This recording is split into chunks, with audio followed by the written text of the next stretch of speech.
Hey, shh. Calm down. The show is about to start. Reese on the radio. Turn it up. Turn it up low. Turn it up loud. It's like a dream come true. Turn on your radio. Reese is on the radio. Yo, let's get it. Due to the nature of this program, discretion does not exist. It's Reese on the radio. Right now on WTIC News Talk 1080. Yeah! They thought they caught me slipping. What's going on? My scallywags, nutmeggers, conversationalists. And don't forget, because I never forget, you haters.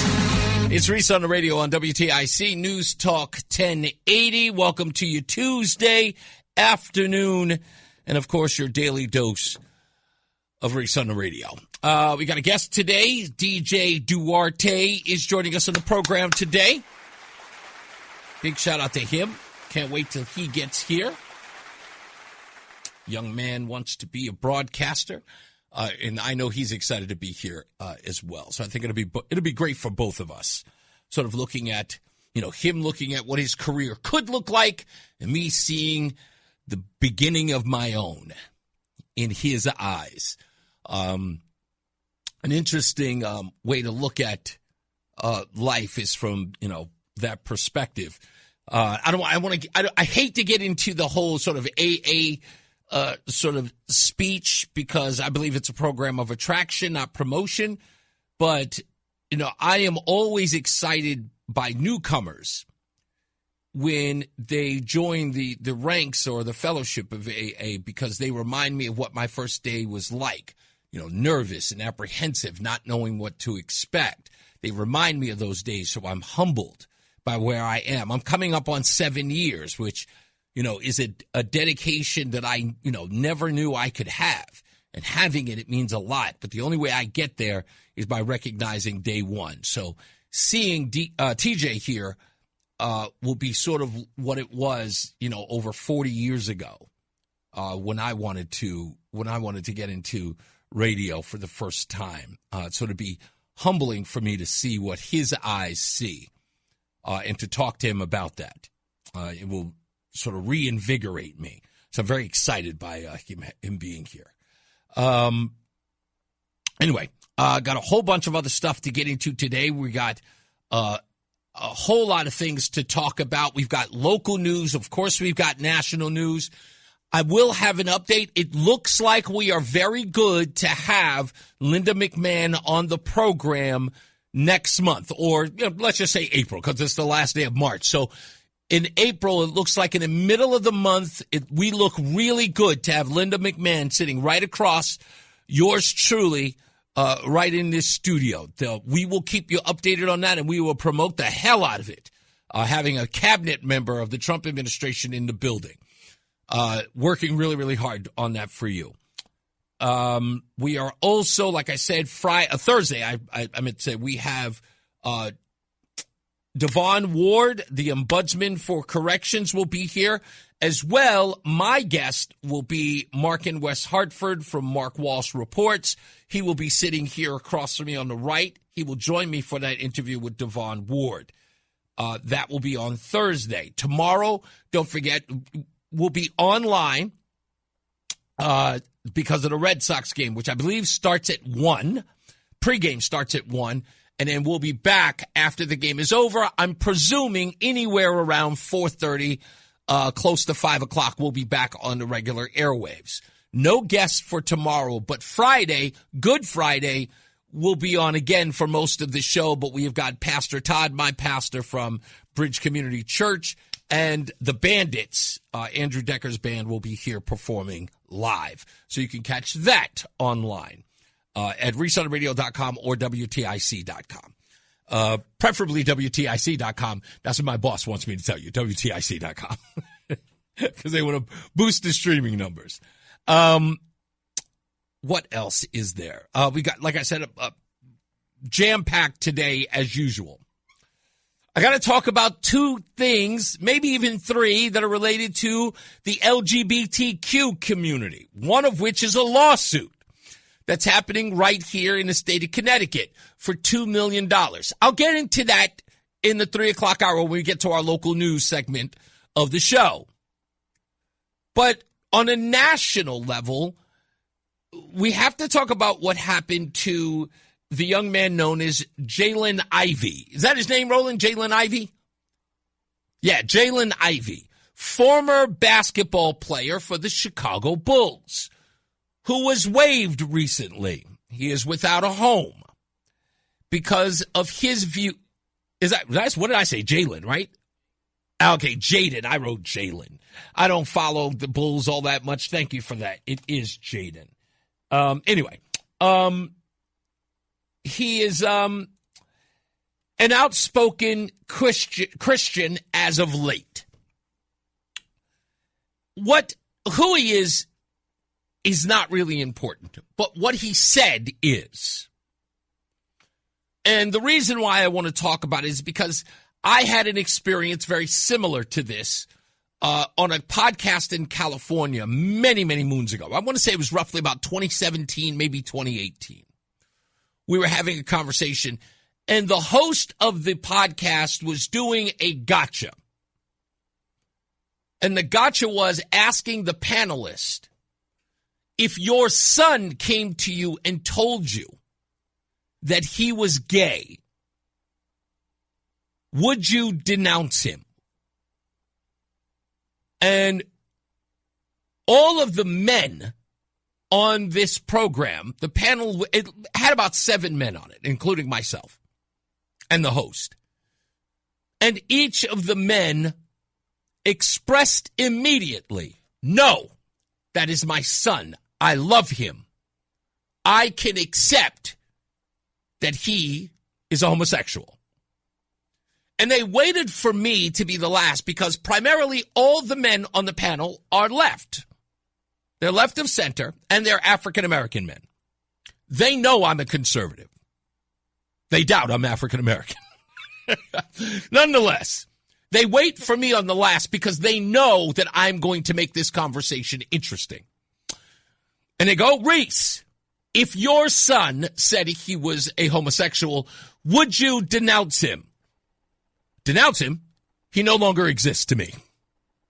Well, of course, all the men on the panel pulled their hair out collectively. Oh, my goodness. See, I told you he's a scum. He's a horrible person, they screamed. And I let them get it out. I let them do their screaming and their chest pounding and their foot stomping. And I stopped and I said, can somebody explain to me why his values are to be more respected than mine? Tell me where he receives the moral high ground. Because he is gay, my Christian values mean nothing? Whatever happened to we are all equal no matter what we believe? Well, then everybody stopped. And they all had to check themselves. Finally, reason had caught up with them. Well, we're not saying that. No, you lying sack of Jawea. You did say that. You didn't care about my value system. You didn't give two damns about what I believed. My response was supposed to be, accept his homosexuality or else be condemned, stoned even, ridiculed, mocked. My values mean nothing. Because the answer simply must be, he's gay, he is far more important. His values far more important. And you guys will twist yourselves and your values into a pretzel to appease. Why? Why? Why must he have the moral high ground? Well, he's been discriminated against. So? That happens. Everybody gets discriminated against. Everyone gets persecuted. I currently am being persecuted now for my beliefs. We all have to deal. As we used to say back in Hollis, Queens, put an H on your chest and handle it. And I did. I didn't get angry that they were angry at me. I didn't get angry that they called me names. I didn't get angry that they called me all types of horrible things under the sun. I simply stood my ground and said, fine, but you tell me, explain to me, why is his way more important? Because he's gay? Because you're trying to overcorrect? Because you're trying to appease? Do you truly believe that his lifestyle is more important than your own? Just for the sake of inclusivity? And then finally, and I'm not kidding you folks, it was if I had given them permission to say, well,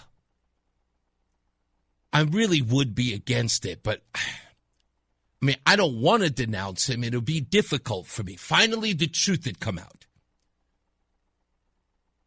When they were first asked, everybody wanted to put on a red pin. They all wanted to support. They wanted to be supported. It's like, how can I support? Can I donate to GLAAD? They all wanted to be down. They just didn't want to be ostracized. They needed to be given permission to have a differing view. And again, out of seven of those men, at least 3 said, yeah, it really isn't right for my values to have to take a back seat to his. And they flipped the switch right there, which is truly what we should be allowing. And this kid, Jaden, is a perfect example of that. Imagine Jaden was Muslim and he was on his Instagram humming Allahu Akbar and was preaching against LGBTQ lifestyles and quoting the Quran. What would they say then, the NBA? I find it incredibly interesting that it's okay to denounce the country that all of these folks make millions of dollars, if not billions of dollars in. But if you insult 5% of the country by denouncing their lifestyle, you're out of here. And no one is given an ounce of leeway or an amount of grace or respect. In this case, Jaden couldn't say. He said nothing. He talked about LeBron James. He talked about Steph Curry. He talked about Michael Jordan. He talked about their Christian faith, but he said nothing about their basketball play. I would have fired him if he said Jordan wasn't the GOAT and LeBron was. I'd have fired him on the spot. You know nothing about basketball. Get out of here. But his faith? Saying that his actions were detrimental to the team when there are basketball players currently on teams who were bashing their wives or baby mamas? Who were caught driving under the influence with guns and marijuana in the car? Are you for real? Actions detrimental to the team? Why are these people compromising their principles? If this young man never ever plays basketball again, he should thank his lucky stars. Why drink from their fountain? Why lie in their cesspool? Why do it? There's another player who put out an Instagram afterwards. I don't know who it is because I don't follow any of those fools. I'm sorry, I just don't. As far as I'm concerned, I just can't. I can't follow him. He said that in order to save his career, he might as well come out as gay. Why? Why did he say that? Because that's the only way the NBA will respect him. He's got to come out and say, you know what, I'm gay. That's the reason why I said what I said. I'm secretly gay. And then the NBA would have to fold into, oh, come on back. Oh, we can't be kicking out the gay folks. That's why. Go ahead. It's just because he wasn't a superstar. So what? If he was a superstar, they would have just suspended him and for maybe the rest of the season because there's only like 7 games left. That's true. I mean, he was out for the rest of the season anyway with an injury. Oh, yeah, well, there you go. So they wouldn't have released him, no. They would have just said you're done for the season and we'll talk about this when it's time after. Do you think he plays for another team, or he's out of the NBA entirely? I think he gets one more shot. I think so too. I think he gets one more shot. Do you think they'll make him denounce his comments? Probably. Would you do it? I wouldn't, but maybe he find a team that won't make him do that, and he'll go play for them. Jailblazers. It's gonna be one of those. It's gonna be one of those teams. Bottom teams, right? Yeah. Like that could use a good role player. Yeah, a six man, so to speak. Mm-hmm. Jailblazers. I think the Jailblazers. I've always called them that. The Jailblazers. Yes, that's what. Instead of the Trailblazers, they're the Jailblazers. Because everybody they ever got on that team went to jail. What was Steph Curry? I mean, Stephon Marbury's cousin who played there. You remember him? Oh, what was his name? Stephon Marbury cousin. Stephon Marbury had a cousin who played for the Jailblazers back in the day. He was a rabble-rouser. He was it wasn't his brother. I know he was his cousin. He was good for a little while. I'll have to look him up. Starberry. That was his nephew. That was like his nephew. It was his nephew? What's his name? Sebastian Telfair. Yes, Sebastian Telfair. That's him. That's his nephew? I thought it was his cousin. Oh yeah, but it's like his nephew because he's much younger. He is a much younger, so he's like a second cousin. Yeah. Sebastian Telfair. I'll totally remember that kid. Boy, that boy was trouble. He would have been legendary if he could have kept his off-court life right. Exactly. He was really a star. They loved it. Well, Marbury was actually pretty good. I thought he was. Do you ever see his documentary? Yeah, Starberry was a legend. Man, watch his documentary when he goes back to Brooklyn, to Coney Island, and he talks to this little boy that's in it. It still warms my heart every time I think of it. But he says to the little boy who doesn't know who he is because he's out of the NBA by the time he sees him. But he knows the cameras. The little boy sees the camera on him, and he talks to the little man to give him some advice. And he says to him, instead of giving him advice, he plays him Bruce Lee. And he says, Bruce Lee is my mentor. And he says, whenever the world starts changing around you, do what Bruce Lee says. Be water. I love that line. It's a great quote. But the way that Stephon Marbury sort of uses Bruce Lee to sort of mentor him shows the kind of man that Marbury had become.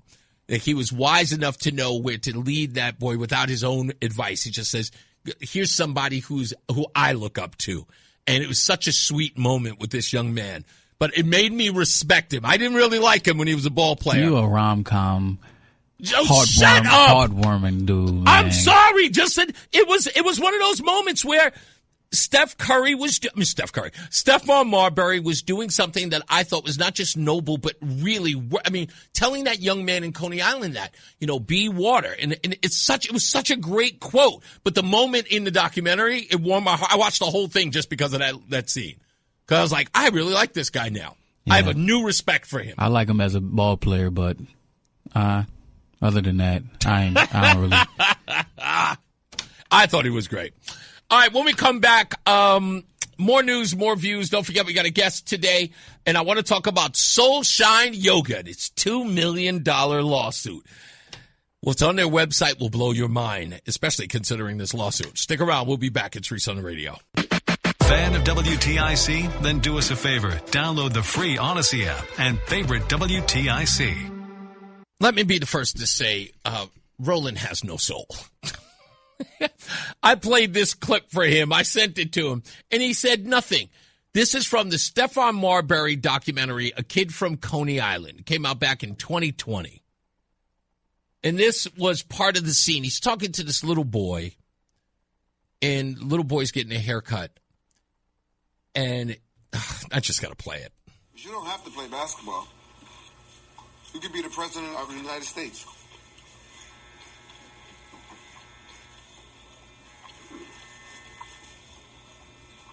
Nobody never told you that? What? That you could be the president of the United States.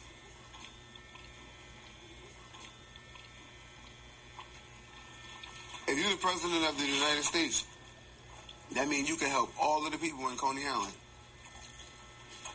Nobody told me that. I know.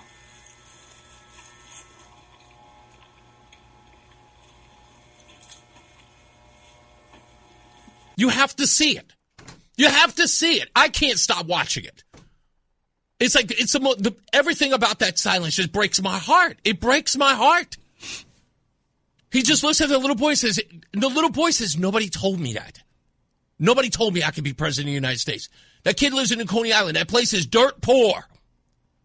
And Stephon Marbury is telling him, did anybody ever tell you could be president? He was like, nobody ever told me that. Not even his own community. Nobody in the barbershop even backs him up and says, yes, young man, you could do that. It took that guy to go all the way to China and come all the way back to tell the people in his own community who still aren't telling him, you don't have to play basketball. You can be anybody you want to be. How do you not, this is the part that it drives me nuts. That's the reason why I fell in love with him. I did. And when I saw this documentary, I was like, damn, man. And that's the way wisdom is supposed to work. It's supposed to literally build you up and turn you into somebody like that. To come back to the community and say the right thing. Yeah, that was great, but it wasn't no tearjerker for me. I know it wasn't. You have no soul. I have plenty of souls. No, you have plenty of souls. It's heartbreaking. Stuff I couldn't stop. It's like immediately went to America. You don't have to play basketball. It's so heart-wrenching to say that. That's I'm sorry, and I don't mean to be emotional about it, but it makes me crazy. It just does. It makes me crazy that isn't a message they want to teach kids in the inner city. They don't. And I thank God for that moment because it should be played everywhere. Well, I think that there's a lot of programs that teach that you don't have to play sports. You can do something else. Yeah, I know. You can be a lawyer. You can be a doctor. You can be, own your own business. You can go to trade school. You can be an electrician or engineer. Yeah. Just the way that the voice was like, nobody told me that. And that broke him. That broke me when I heard the kid say that. Again, maybe I am superimposing myself into that little boy. Yeah, I think that's what it is. You know what it is? And that's, you feel it. You experience a piece of that on my own level. On your own level. Yeah. Because and you relate to it. I'll tell you what I relate to is that, again, it always goes back to, I bring this up again, and I'm going to talk to TJ about it. That moment reminds me of my Uncle Nicky. And I say this to make this broader point. So my Uncle Nicky, out of all of my uncles, was the funniest. And he looked like and sounded like Richard Pryor. He was darker than all the rest of he's kind of my step-uncle because he's my stepfather's brother. But they treated me like I was a member of their family. Even my grandfather said, you never call me step nothing. I'm your grandfather. But anyway, he was my uncle. And he was the funniest, and I immediately flocked to him because he was so funny. I wanted to be funny like him because he always had the whole crowd going. When he showed up, the place lit up because he was there. And we would just kind of sit around and listen to him kind of tell stories about the neighborhood and himself, and we would laugh. And then that one day, he comes to us, and he actually has an audience with all of us kids, all of the cousins, and asked every single one of us what we wanted to do when we grew up, which to me was an honor to tell my uncle what I wanted to do. So in essence, he was someone I trusted in that regard. So when he looks at me and he says, what do you want to be when you grow up? And I said, I want to be on the radio.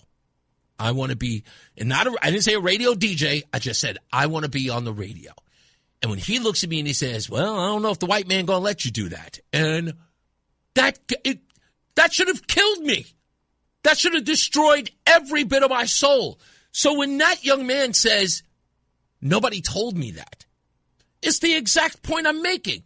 It's like, what is it that these kids are growing up with, not realizing their potential? And the reason why is because the people they trust the most tell them that they can't, or that someone's not going to allow them, or what's the use? or telling them they have a target on their back, or they're going, this is going to happen, and that's what's going to happen. They fill them with so much despair. What kid wouldn't ignore their future or waste it? And I see that and just say, and you can't help but ask the question, does anybody love that kid? I wouldn't. I'm sorry. It irks the hell out of me. No one ever told me that I could be the president either, but they told me I could be other things. Right. Well, I get that. I'm sure someone has told him he could be something else. Right. Maybe just not the president of the United States. Yeah. That's like the top of the.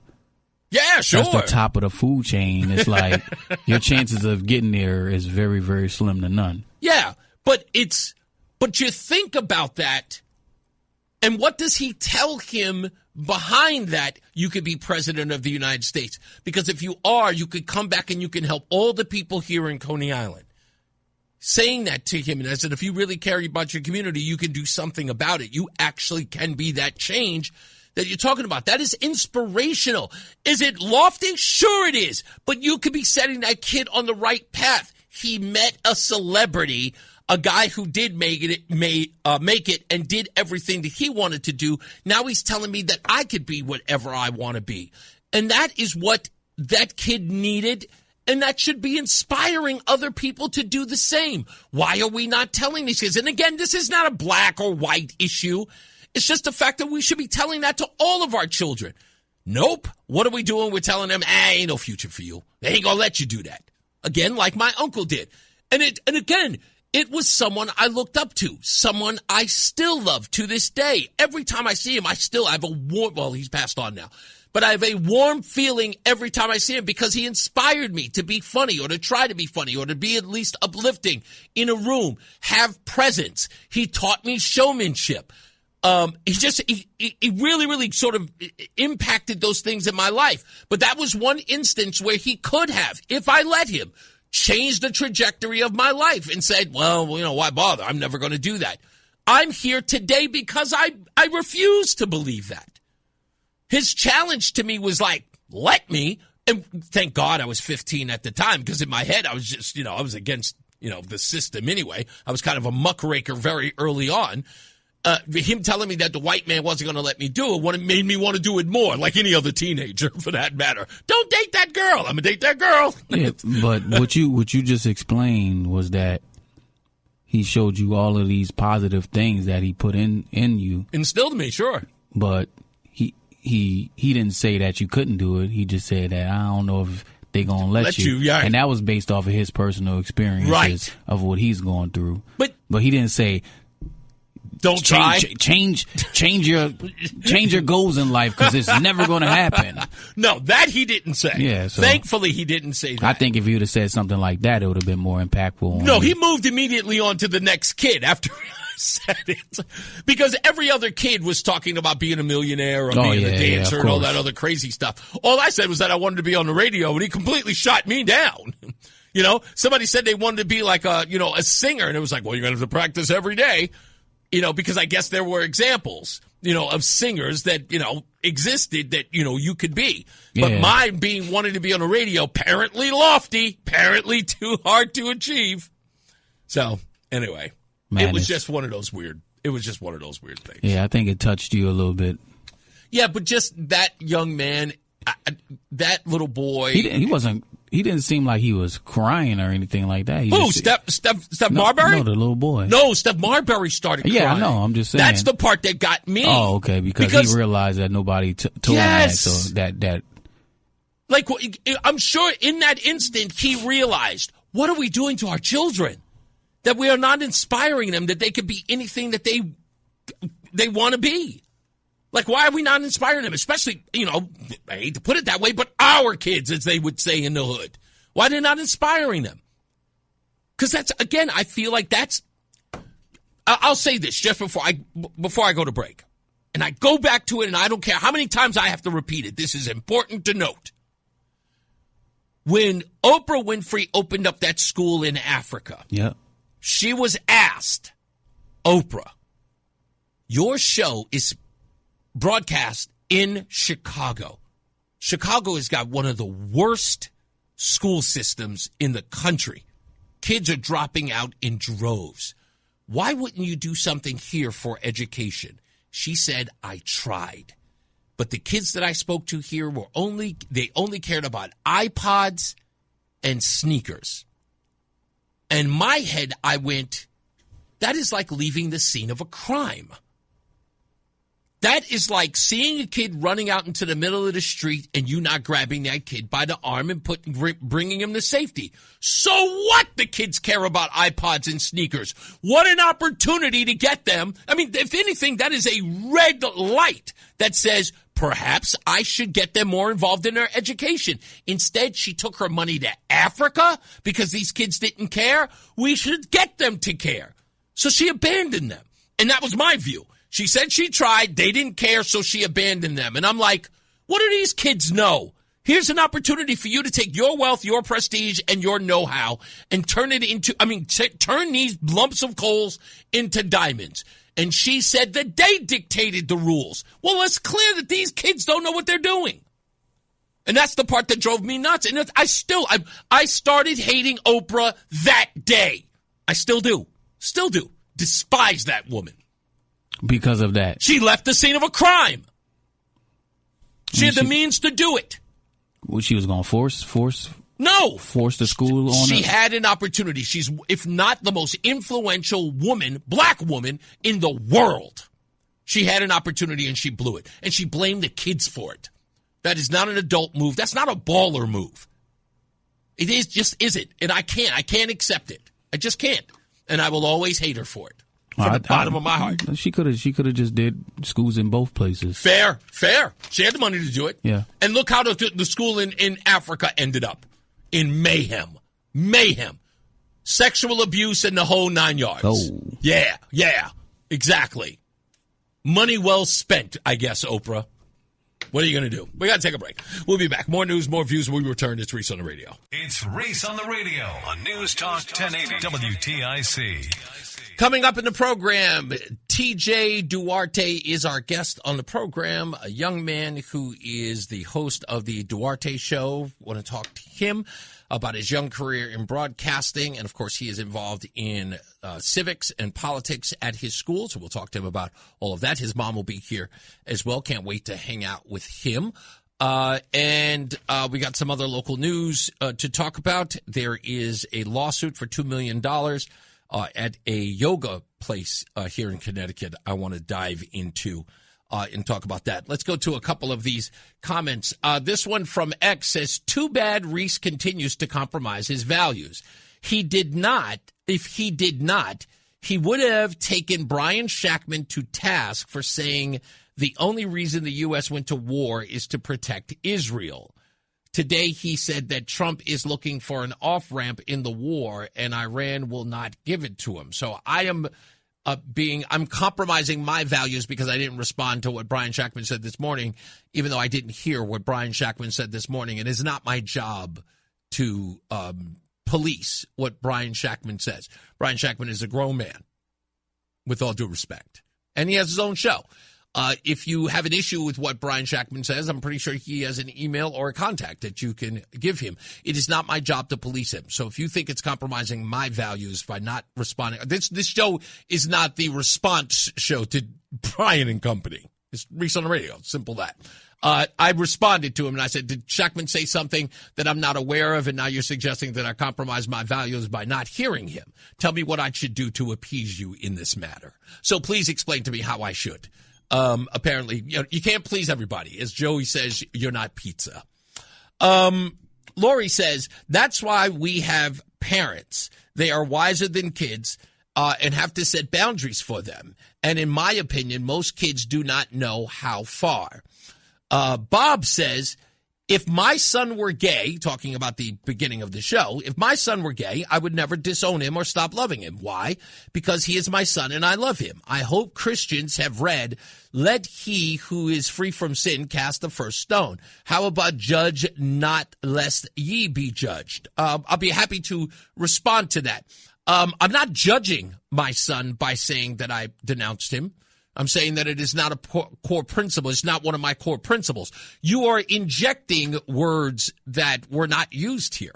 I said, what about my values?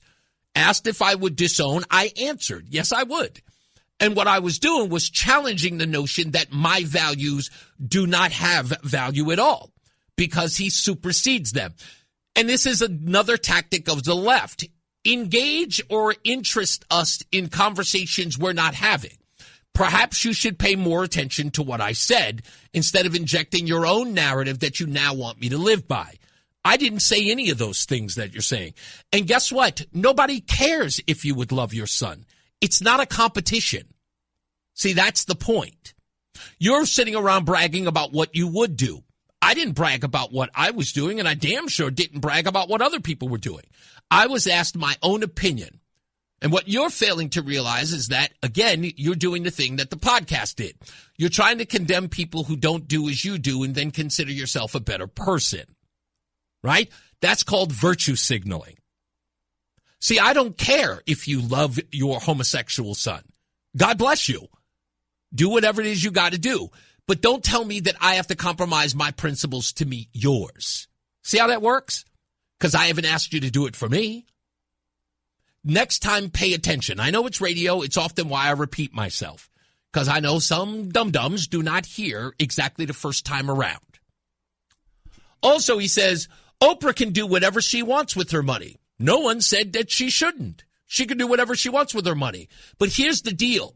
Don't have television specials bragging about, patting yourself on the back about your money that you're spending. She had 2 of them. That's right.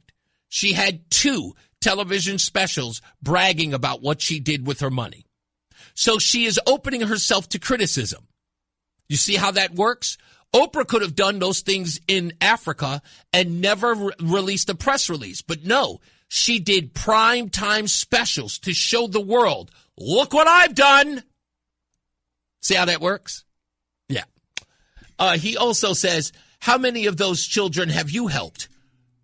How many children in Chicago? I don't live there.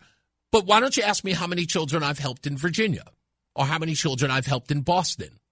Or how many children I've helped in New York? You'd be surprised. I just gave a speech at the Master's School just a couple of months ago. Where were you? I help plenty of children. My charity knows no bounds. So please, spare me with that nonsense about what have you done. Plenty. Far more than you have.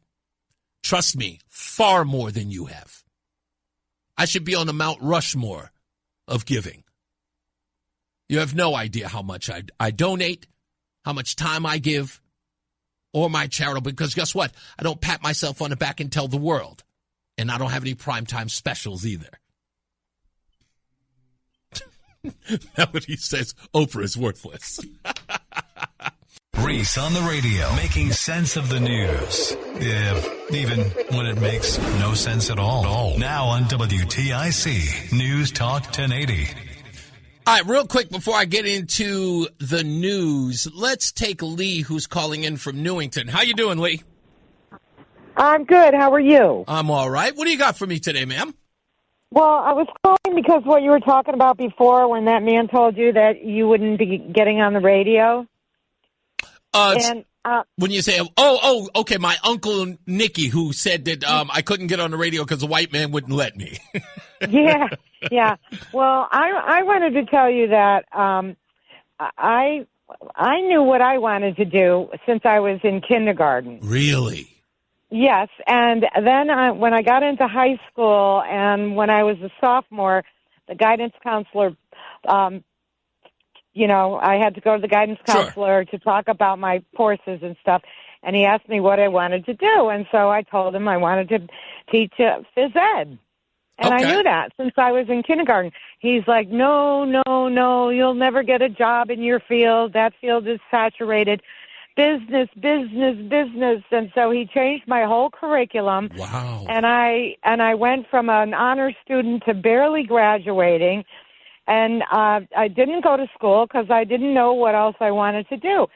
And then not only that, but, it wasn't but a few years later, after I graduated, that every health spa in the country, it was a boom. It was Jane Fonda. Yeah, sure. You know, health clubs all over the place. I could have gotten a job in any of those places, and I could have gotten a job. I mean, who was he to tell me that I couldn't do what I wanted to do? Put the kibosh on your dreams since you were a kid.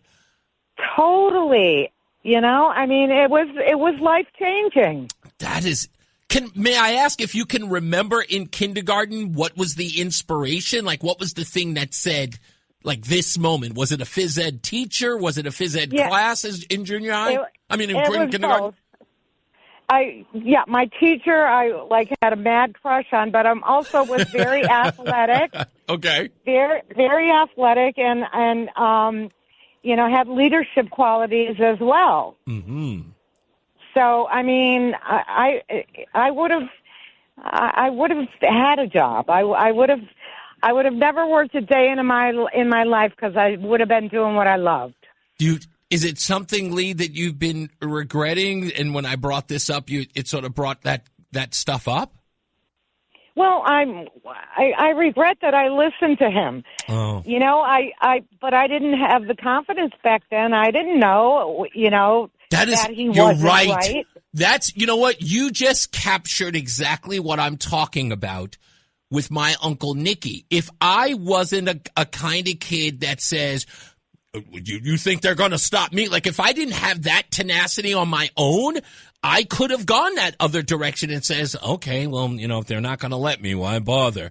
Right? And so, and you turn around and that exactly thing. And this was somebody who's, I guess you trusted because it's at your school and they have the authoritative role of guidance counselor, which in essence they must know. So you listen to them. And because you spent your entire life just kind of beating one drum, this is what I want to do. Now you're kind of being forced to figure something else out. How do you do that now? Well, I didn't. I spent the next 20 years of my life wasting my time. Oh, don't say that. You didn't waste. Is it too late for you to be in that field in any way? Oh, I'm old. I can't. Yeah, I had hip surgery last year. There's no way. I was a gymnast and a tennis player and a softball player, and I excelled at all of them. But you don't think that you can still teach though? I could volunteer. I don't think I could do make it. Listen to me. Even if you can't do that, do it because fill your heart. Because I'm telling you, and I'm going to go. I cannot believe I'm going back to AA here, but it's very important. This is a very important point. If there is that essence of a hole somewhere in your heart that's missing, then something is telling you that you need it filled with at least something that you can go back to where you feel fulfilled. And this is not coaching. Something. Yeah, coaching. Maybe coaching. Yeah, listen to me.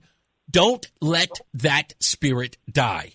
If it's there and you still feel it, ask someone. Just say if there's anything that you can do, tell them about your story. Tell them that whatever you can do, even if it's just being around that atmosphere where you can help or you can assist. Do it, especially if you have the time to do it. Don't let that fade. That if it's still inside you, Lee, don't put a fire under it. I'm telling you, you have no idea. I am going to be the guidance counselor for your senior years and tell you, run towards it. If that is calling you, run towards that calling. I'm telling you, it's never too late. Oh, you know what?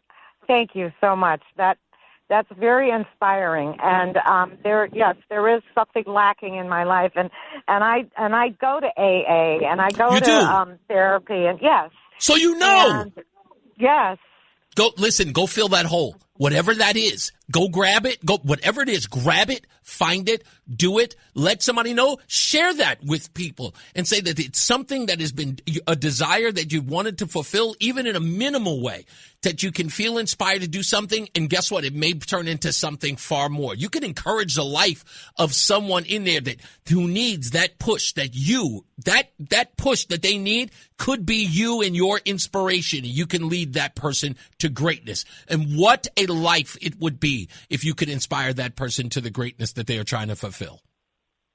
That's fantastic. I'm so glad I called. I'm glad you did, too. I'm glad I took the call. Thank you, Lee. I can't wait to hear back from you. Please, give me an update when you can.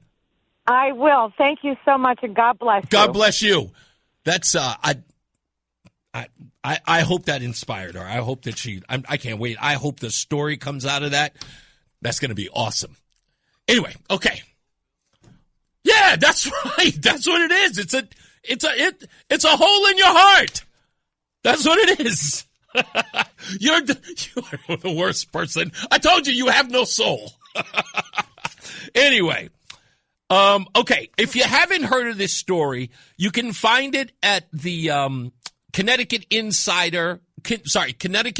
Investigator. Got to make sure you get that right.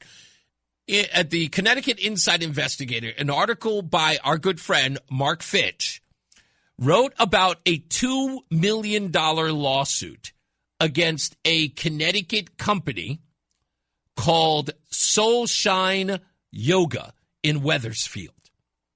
Now, we reached out to the owner. Her name is Brianna Bruno. We haven't been able to contact her, but I'm assuming that the reason why she hasn't been available is because she is completely shocked at this lawsuit. According to the story, a guy in his 50s kept showing up at the women's-only yoga classes about pelvic floors, prenatal stuff, and divine feminine breath work. The studio owner politely asked him to stop after months of making women and instructors uncomfortable. Now the Connecticut Commission on Human Rights and Opportunities, CHRO, says that that's illegal sex discrimination against him, and they're backing his $2 million lawsuit against the company. This isn't about trans rights. He doesn't identify as trans. It's about a man demanding access to a female-specific class, the state siding with him, and a single-mom business owner facing bankruptcy if indeed the lawsuit goes through and he is successful. Again, this is at the Soulshine Yoga in Wethersfield, Connecticut. It's a 750-square-foot women-owned and all-female staff studio. I went to the website for this studio, and I believe they may have done something that is going to hurt their chances in this lawsuit. I'm going to post it right here so you can see it. I looked it up, and I couldn't believe it when I saw it there. On the page, it says the words, "Who we are." And underneath the words, "Who we are," is an LGBTQIA+ transgender flag. Your friendly neighborhood studio, it reads. Let me actually open it up so I can read the whole thing, because it is absolutely, let's just say, it's not a good look. Not for the studio, and not because they are, I guess, sexist or homophobic or anything like that. It's just because they write, "We offer yoga, meditation, breath work, sound healings, workshops, customized one-on-one private offerings, Reiki sessions and trainings, yoga therapy, tarot card readings, a small gift shop, in a safe and welcoming space." Also on the website, if you go to their their menu, they talk about their studio policy. It says, quote, "Come as you are. All bodies are yoga bodies. Creating an inclusive space is top priority. All class descriptions are listed. We have something for everyone." That is not women only. And the LGBTQIA+ flag, which reads, "Everyone is welcome here," is going to make them kind of liable by refusing to allow this man in the space. regardless of his sexual orientation. They consider themselves inclusive. And you can't do that and then tell somebody that they're not. It's just a fact. Now, I know, look, I am on her side. I've checked out her staff. There are no men on the staff. It is all women. It is clear that this is a women's space, without a doubt. I would have looked at the website, even if I had wanted to try yoga and someone had directed me to that site, I would have looked at it and said, look, I know they say everybody is welcome, but this sounds like a woman's place. I don't think that I would be comfortable there, nor do I think they would be comfortable with me there. I can tell that just by looking at the site. But when you see the LGBTQIA plus flag, you go, oh, well, maybe they just cater to women and people of the LGBTQ community. Maybe I'm missing something. But for me, because, I'm not insane, I can tell that this is all women. All the instructors are women, all of them. And sure enough, here's a man who's saying, you're advertising this place as a place for everyone, and now you're telling me I can't come in. Is this guy, is he a part of the LGBT? He is not. Yeah, then what? Come on, bro. What? Would he come up for the guy? No, I think he's out of sorts as well. I think that if he's a part of that, then now we have a different. That's a different thing. If you're a heterosexual male, you know damn well you don't belong there. He knows it. Look, he does know it. But I'll tell you exactly what he's doing. And I really believe this. I think he is testing this idea that they put up, all are welcome here. I think he is literally challenging their own statement. And I think that's the reason for it. And what they should do is come flat out and say, look, we do not accept all people. We can't, because it is a women's space and it's safe. Now, they may have some liberal leanings. They may be feminists even. But guess what? That means that you're going to have to state that a woman is a woman and a man is a man, and this space is exclusively for biological women. And they're going to have to go against the liberal, if not leftist, orthodoxy. Otherwise, go bankrupt. That's the choice. Nah. What? What would you do? What would you do? It seems like it's a little bit deeper, more to the story than they're putting out right now. Listen, here's what he says. He demanded $2 million. He wouldn't settle for less. Then harassed Bruno, called police to have her arrested, contacted town offices in the Chamber of Commerce, made breathing phone calls threatening to make her sorry. She had police trespass him from the studio. As a single mom with a 3-year-old, she skipped a restraining order to avoid giving her home address. So she is afraid of this guy. But again, I'm not suggesting that this guy deserves $2 million. I am not suggesting that this guy has a point. What I'm saying is that this woman put a flag on her website that says all are welcome, and then she says everybody is a yoga body. She does not believe that. Why post it? She is literally opening the door to this lawsuit. Yeah, and if you're looking at it from a legal standpoint, yeah. But come on now. No, this guy. Come on now. This guy is a loony bin. Yeah. Look. Excuse me. Total agreement with you. I agree with what this guy is doing is completely, whatever he's doing it's sleazy at best. However, they kind of carved that lane out for him. Right? I think we have to have a little bit of personal responsibility here. Knock it off with the whole we're inclusive for the sake of being inclusive. And this goes right back to my earlier point about the whole if my son were gay thing. All of these people they all say it for publicity purposes, right? They all get to wear the badge. See, look, I've got a flag on. Look, I'm an ally. And then when the rubber meets the road, then all of a sudden, not so much. Then all of a sudden, their core principles come into play. Then all of a sudden, they start changing and switching around and go 180 on you. They go, yeah, but that's, that was for business purposes. So I've got to ask the question, are you real or are you Memorex? Which in this case appears that she's Memorex. I think most businesses like that they can't not say, they can't not say that they're not accepting of the LGBT plus community. They can't say it. Yeah, you can't say I'm not accepting that. Well, fine. How about this? It's a business. It's revenue. Exactly. It's revenue. And again, if you're a smart business owner, you want all the money, not some of it. You're not going to accept that's just a foregone conclusion. You're not going to accept a creepy dude that's trying to come in. Of course you are not. And watch the ladies do yoga. Yeah, I mean, what was the name of the fitness place that's for women? That's exclusively for women. I can't remember it now. It's ladies, please let me know, because I want to say it's not Jenny Craig. I mean, that's for everybody. That's a weight loss program.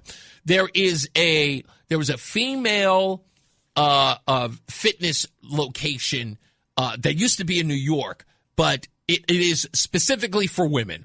And guys could not join at all. But those spaces used to be everywhere.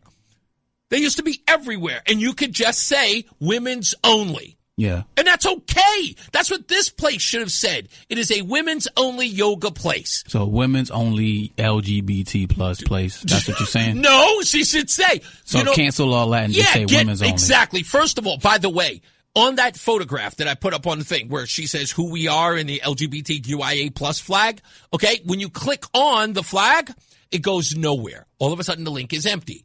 Whatever it was going to or was supposed to go to, that is now gone. And I'm saying, why is it gone? Why wouldn't you keep it?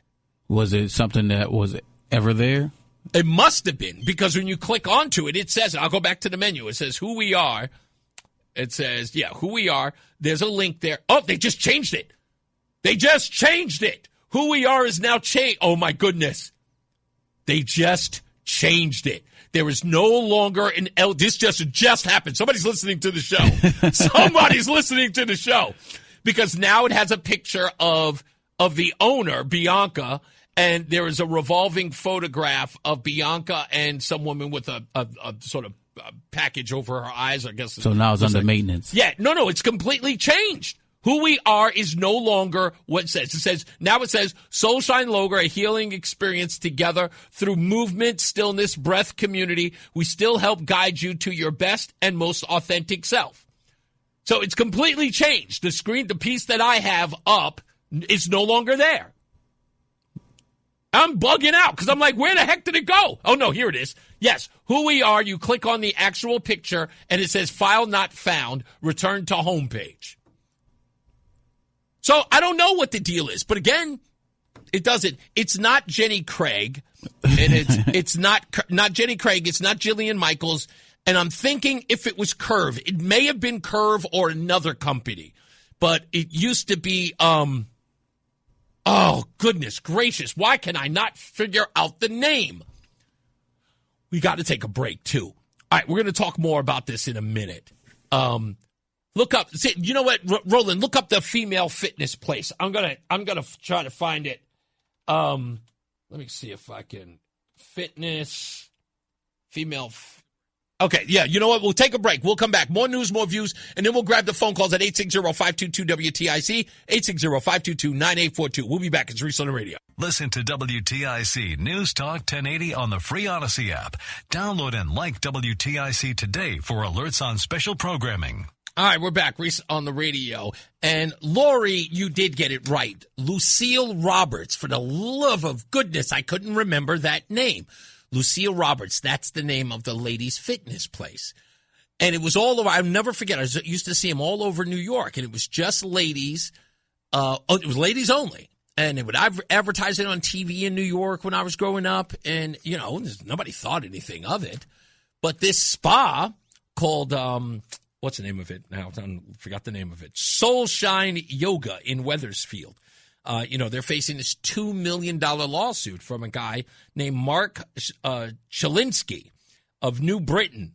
And he is a man in his 50s. And he started attending in January of 2024. He signed up for women and those identifying as women workshops. No claim that he is trans. He just insisted on being there, according to the report. And so now it's a problem because people are saying he's being creepy, or I guess, And well, no, and that may very well be true. But again, like I said, that's where it's going to be sort of drawing the line, right? You're going to have to say, and I think as a business, you should be allowed to say, Sorry, we are only for women. And that should be okay. You shouldn't have to adhere to these certain rules for certain people just so you can be respected or considered legitimate. And that's what it will get you in a jam every time, because all you have to do is the minute that you say you're inclusive, all you have to do is reject one person. You're no longer inclusive. There's no wiggle room around that. And that's why, again, this organization said, look, we back it. We backed a $2 million lawsuit. That's the reason why that happened. By the way, I need to speak, since obviously, why am I'm still explaining free speech to people? Same person, okay? Pretty simple. You have been aware that Shachtman saying the only reason why we went to war was to protect Israel. Nothing from you on this. I don't have an opinion on what Brian Shachtman says. Brian Shachtman has the free speech to say on his show whatever he wants. I am not here to police his words. That's not my job, and you are not going to give me that job. You don't pay me to do that. You want to lay down a paycheck? Please write it, okay? And I'll be happy to do whatever you tell me to do. No, I'm kidding. No, I cannot be bought.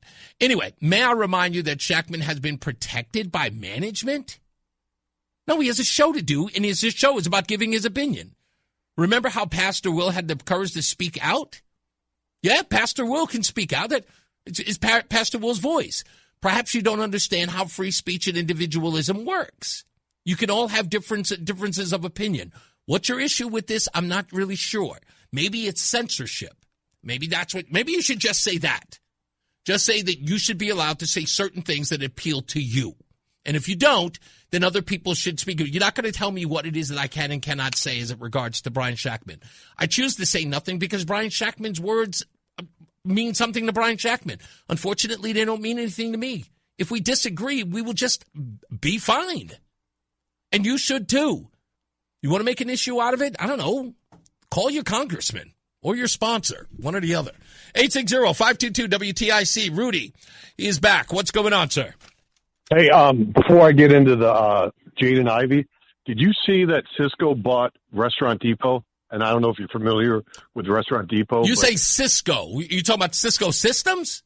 No, the food supplier. Okay. 90%. I did not know that. Restaurant Depot is a privately family-owned company that mom and pop places go to because their line of credit or their budget can't afford Cisco. Is this the place? Is this the place that Gina Laurie is sort of in the back and forth with? They got her locked up. I'm not familiar with that one, but okay. I mean, there's one over by the Meadows in. I think this is the place. It's across the country, though. Okay. So what basically is happening is now mom and pop restaurants are going to see a huge price increase to go through Cisco, which is they're strangling mom and pops again. Yeah. So Connecticut ruined the NBA for me. Do you remember what happened in 2010 in the Boys and Girls Club in Greenwich, Connecticut, of all places? Not familiar. I am taking my talents to South Beach. Okay. Yes, LeBron James. No, LeFraud. That clown, could do whatever he wants politically, religiously, just like Greg Popovich and Steve Kerr. Absolutely. They don't get punished. Right. At Jaden Ivey, I'm glad he stood up. And I don't know if you know who Patrick Williams is. Now, I have family. I remember who he is. I have family and friends back in Chicago that are Bulls fans. Like I said, 2010 was when the NBA died for me, but I still see their posts and get messages from them. Mm-hmm. Patrick Williams was the 4th pick in the 2020 draft, and he's on the Bulls. Okay. And he's about a 10.7 rebounder guy. And Jaden Ivey, despite what Billy Donovan is saying, didn't meet our expectations, is almost a 15-point-a-game guard. He's a solid player. And they're just sick of this crap like the NHL players where you have to put a rainbow patch on your sleeve. Yeah. All that stuff. And they have every right to do this. They exactly. should be forced to promote a lifestyle that is not consistent with their beliefs or their principles. Right. It's a deviant lifestyle. I mean, I have my own opinion. I mean, I was baptized in Middletown in 2016, August 22nd. Andy Elias was my pastor. Mm-hmm. He's retiring this year. He's Pastor Will's friend. I realize the Bible tells me to not judge someone for being gay. And they have every chance in their life before they die to accept Jesus and ask for forgiveness. Right. I believe that to 100%. But I am not going to be – you force a rainbow on me. Again, that's the point that I think that Jaden is making as well as others. We had a gay bar manager at my job try to get us to buy rainbow shirts with our company logo on it for Gay Pride Day. I'm like, I'm not paying for that. I'm not going to pick on you. I'm not paying for it. I'm not going to someone beat your ass. Oops, sorry. No, but that's fine. That's an acceptable word for it because you refuse. Well, 90% of our restaurants, Christian conservative people. So you were I had polite an company standing behind me. So it wasn't that bad. But I guarantee you, if I was in Connecticut, if I was bartending in Middletown, Connecticut, I would have probably. Well, you know what? Before I let you go, then this issue that we're talking about with this what's it called again? I'm sorry, Soulshine yoga. Do you'd probably agree with me that perhaps maybe not promote the LGBTQIA stuff if indeed it makes you uncomfortable for men who identify as men to be in your space and it's an exclusively women's space. Perhaps you don't promote that and just live and just go on about your business. I have no problem letting women have their own gym. Yes. Gay women having their own gym.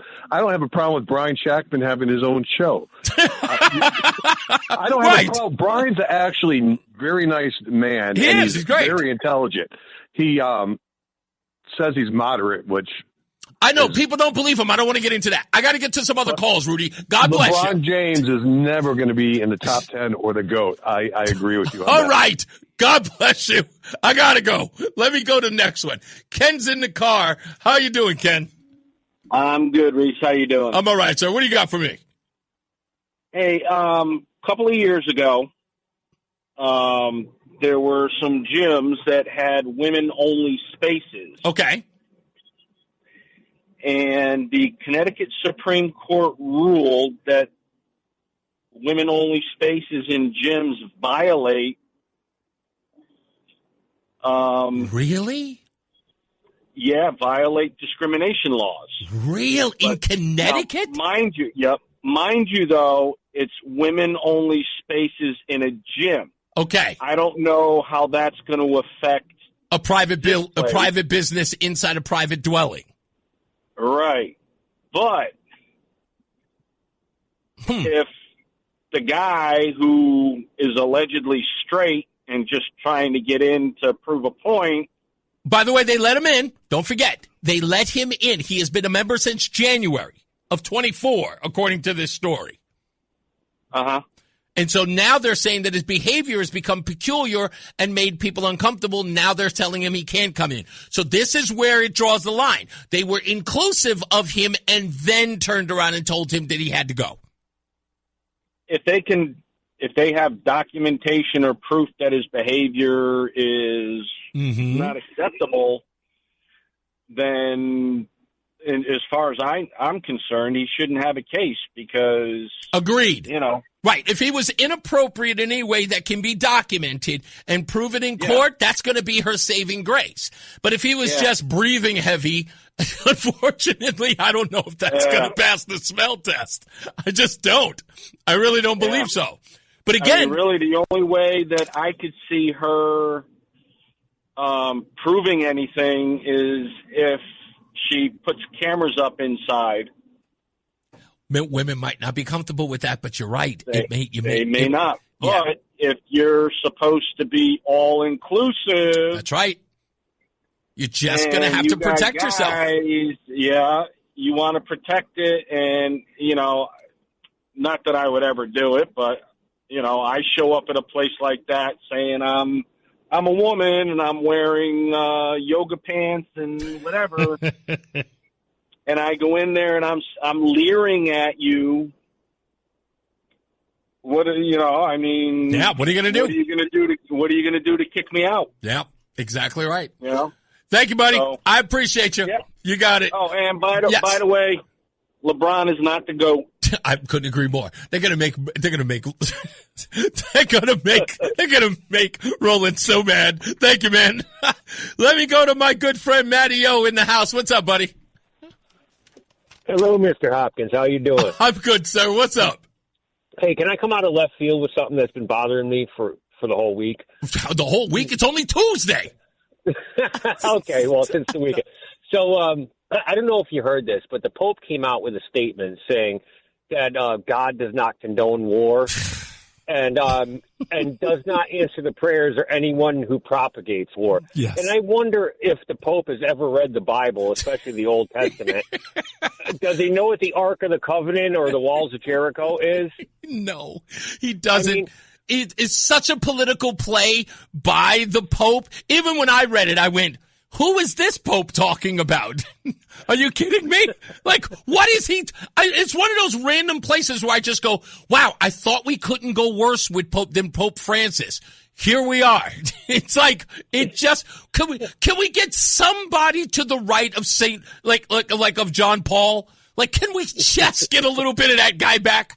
Like, for goodness sake, I revel of the days where we can have the Reagan, Thatcher, John Paul, Pope John Paul days. Like, I revel about having those days back. But we keep going left and left and left with this Pope thing. I mean, the guy prayed over a chunk of ice, for crying out loud. I can't take this guy seriously. I wanted to call today because I know you're having your pastor on later this week, and yes. I didn't think you'd be taking calls. So, yeah, I would love to hear his take on that because it just seems so absurd to me that the Pope would say something like that. You know what? The Bible is riddled with war. Thank you so much, because we are going to talk about Good Friday, but you know what? He'll be here long enough. I will throw that at him. I totally will talk to him about that. Thank you, my friend. You got it, man. You got it. Matteo, ladies and gentlemen, let's take a break. We'll be back. More news, more views. Rob, don't go anywhere in Waterbury. Bob in Waterbury. Don't go anywhere. I'll get back to you as soon as we come back. It's Reese on the radio. It's Reese on the radio on News Talk 1080 WTIC. All right, we're back, and we are live right here on WTIC, News Talk 1080. TJ is in the house. He's sitting right across from me. He is enthusiastic. You look older than when I was your age. I didn't have a mustache. I hadn't had any peach fuzz either. Them kids they feeding these kids Ukanuba. That's what they're doing. They're feeding these kids all types of steroids and whatnot. He's bigger than I was. I was a skinny kid back in the day, TJ. We'll talk to him. I'm so sad that your mom didn't get to come. I was looking forward to her being, but she had other appointments. She works a kind of a fancy, very intense job. Yeah, cardiology. But she's going to come. Cardiology? Yes. Oh, okay. So she's coming before or during the interview. Yes. Oh, okay. Good. So she'll be here. It's a pleasure to meet you. Well, your stepdad's here, and we're going to hang out with him as well. He looks my speed. He's like, he's got the hat, and it looks like he and I could be like rolling buddies. We'll talk to TJ in a minute, so stand by for that. I'm really excited to talk to you. Let's take Rob real quick in Waterbury. He is on hold. What's going on, big guy? Hi, how Bob. you doing, I said Rob. Bob. Hi, Bob. That's okay. It still works. Hey, wasn't there something a few years back where some bakeries were getting sued because they didn't want to make gay cakes or something like that for weddings? You bring me right back to that story. So, and again, that was nationwide. Nationwide. It went to the Supreme Court. Yeah, I thought so. It went to the Supreme Court, which in essence, they ended up pushing it back down. But you know what? Do you remember the story I told when my moving company, I had an EPA lawyer who was sitting next to me, and we're moving her stuff down to Fredericksburg, and this woman's a lawyer for the government, and I asked her about that same case, about a Christian man not making a pizza for a lesbian wedding versus a Muslim not making a cake for a gay wedding. And I said, which person had the religious freedom in that case? And I knew in my heart that she was going to say, well, they both have the religious freedom on their side to, because of their principles, because of their religious doctrine, that they didn't have to make the cake. She stopped and said to me, Bob, she says, well, the Muslim baker has more rights. And I went, in what law are you talking about? What is equal under the law? She goes, well, there's protective measures for certain people of certain. So I said, so equal under the law doesn't abide in your view? And she was like, well, I was like, Do you get my point? It was Animal Farm. I was literally living Animal Farm. Some people are more equal than others. Yep. Two other quick things. I wasn't too good at history in high school, but in the medieval times, like before Amazon was around and everything, weren't the Roman Catholic Church like going and taking over countries to spread Christianity and stuff like that? Well, yeah, kind of, sort of. Not exactly. War, there right? were. Yes, exactly. It's so funny because I was just thinking, what is a famous song in Roman Catholic? I was in a choir when I was a kid. I was a choir boy at St. Gabriel's. And one of the songs we used to sing was Onward, Christian Soldier. I'll never forget that. So to hear this Pope say that God condemns those who would go to war, I go, I don't think we're talking about the same God. and one more quick thing. The freshman that hit the winning shot for the UConn Huskies the other day, you were talking about Peach Fuzz. I don't think he ever saw a razor in his life. That poor kid. He better be a success because, this will be his moment of glory if he doesn't, become a success in the finals. So they're going to be he's going to be seeing that replay until he's like 80. That's right. I would start there at this is when your grandpa mattered. Have a good one, right. Bob. Thank you, man. Bye, Reese. You got it. Let's get our first check of weather and traffic. Our good friend Mark Christopher, he is in the BPS Lawyers Traffic Center. Hey, Mark. Reese is on the radio. Hey. Here we go now. He's on the radio. Hey. Hey. One time, he's on the radio. Hey. Give it to him now. He's on the radio. Yo, we never finish 'cause the party don't stop. Hey. The way we consider the politics, we on top. Hey. We flip it like sandals, except we never flop. Hey. And when we drop, you know we gon' pop. Hey. Yeah. Reese is on the radio. Hey. Here we go now. Reese is on the radio. Hey. One time, come on. Reese is on the radio. Hey. Give it to him now. Reese is on the radio.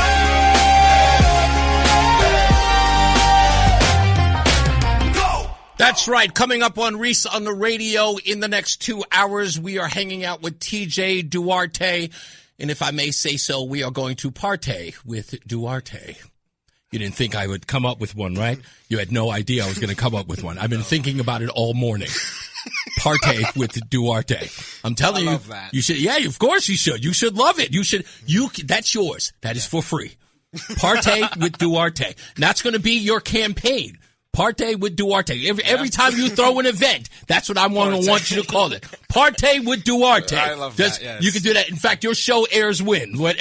My show ends every Friday at 1 p.m. Okay, wait a minute. Airs at 1 p.m.? Yes. It airs at 1 p.m. on Fridays. Yes, I pre-record the episodes, so I gather all my information during the weekend and up to Wednesday when it's my due date to get everything out there and start recording.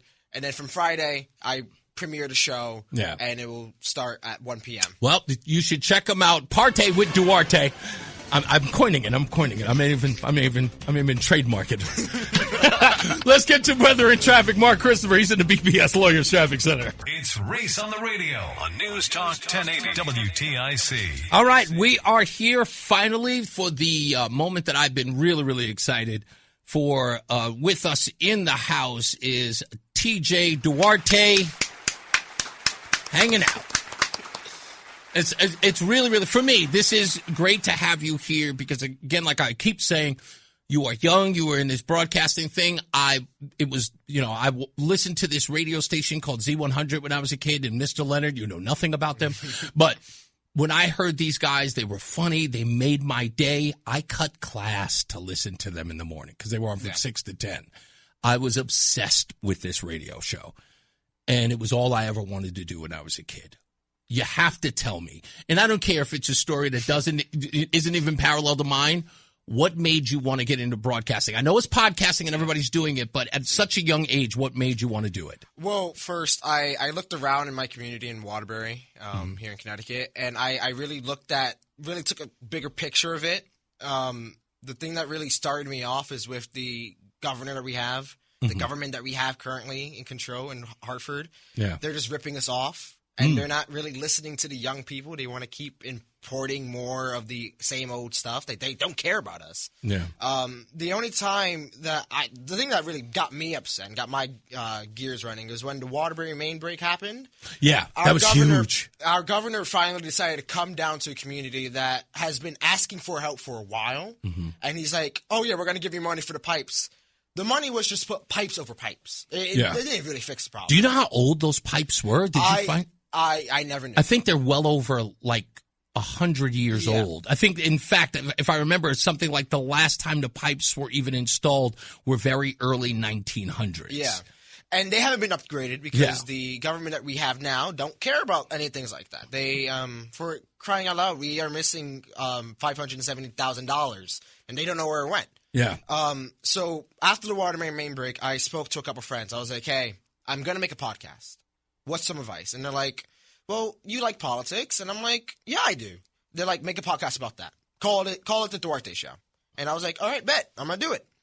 And this is, by the way, how most people make their decisions. Yes. And I was like, all right, I'm going to do it. So it took some brainstorming for the first episode. Mm-hmm. So were you nervous the first time you tried it? I was scared because I was in my bed. It was late at night because I was like, oh my God, I forgot to record my first episode. So I was like, I got to get something out quick. So I just recorded some mumbo jumbo I got together. Yeah. About I believe it was the first episode was about the recap of 2025. Yeah. Of everything that went down. Okay. And you started very early, which is like early this year. This year. Yes. Wow. You were fresh out of the boat on this one. Okay.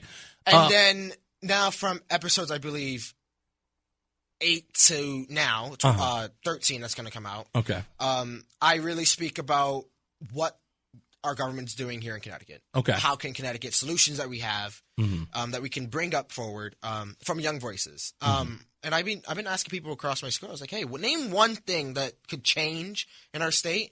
And I was like, at least describe Connecticut in one word. Mm-hmm. Some said bummy. Really? Yes. And majority of them said too expensive.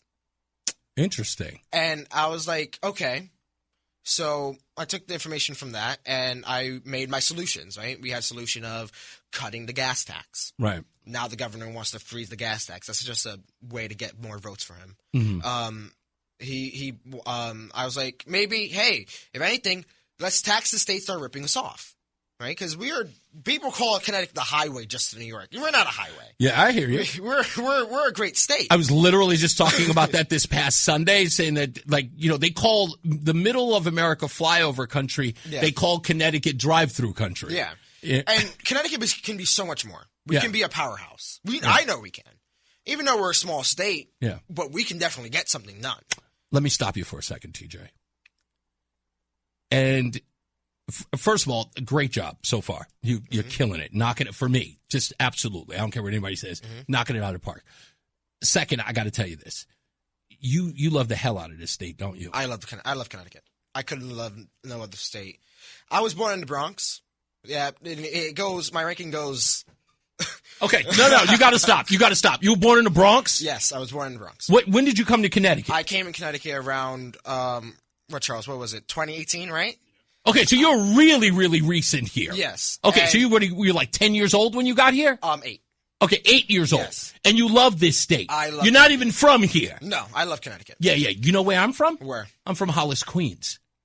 We're both from New York. Yeah. And look at that. And we came here to Connecticut, and you fell in love with it when you were, 8 years old? It took me a year. You a year, but you fell in love with it. Yeah, you had to get adjusted. Yeah, it's new. It's a new kid. You miss all your friends. Stickball, stick-ups, all the, the mess of the Bronx. I totally get it. And you come here and you see Connecticut, and you're like, holy crap, there's another world out there. Yeah. And you kid here and you fall in love with it. Yeah. And again, here's the beauty of it, right? So you're not even from here. You come here, you fall in love with it. You're a kid. You want to save the place that you fell in love with. Mm-hmm. And so you're fighting a good fight. I'm telling you, I got here in 2004. That was my first foray into Connecticut. And I, like you, when I got here, took a year and fell in love and called it my second home. Still do. So hearing that passion coming from you is like, how can you? Because you're not here to just dump on the state. You're not here crapping on it. You're saying it's a great state. You want to do whatever you can to improve on it. And you're starting so early. I got to ask you this because I know your friends in school are listening. or watching for that matter. Talk to me about your circle of people who talk about politics. Do you find yourself overwhelmed or underwhelmed about politics? Like, are your kids saying it's like, oh, I don't want to get into politics because it's too adult for me? There's some people who we can actually talk about it. Yeah. But there's some people in my circle that they don't really like politics. You know, they think maybe, you know, we can talk about it when we're all 18. Right. And they're like, figuring there's nothing they can really do about it now. There's some that are like, TJ, you have a passion and I'm on board for it. Right. My friend Emmanuel Noble. Okay. I basically call him my campaign manager. He's really the one that actually helps me out with the podcast. Okay. He gives me feedback on everything that I needed. All right. And he's like, TJ, if you're going to run for mayor in 2029, right? We did a rough estimate, right? Okay. I plan on running for public office soon. And hold on, let me pull out that board. That's what I'm talking about. Go ahead. No. Because it's not just about talking about it. It's about being about it. So I get it. And he's like, you need to get your name recognized. And I was like, okay, how do I do that? Because I was like, I have a podcast, a small little podcast. I'm 16. Yeah. And he's like, you need to start going more statewide instead of staying in your bubble in Waterbury. Because once you go statewide, people in Waterbury are going to receive the air that you give out. And you're like, I'm like, okay, Manny, all right.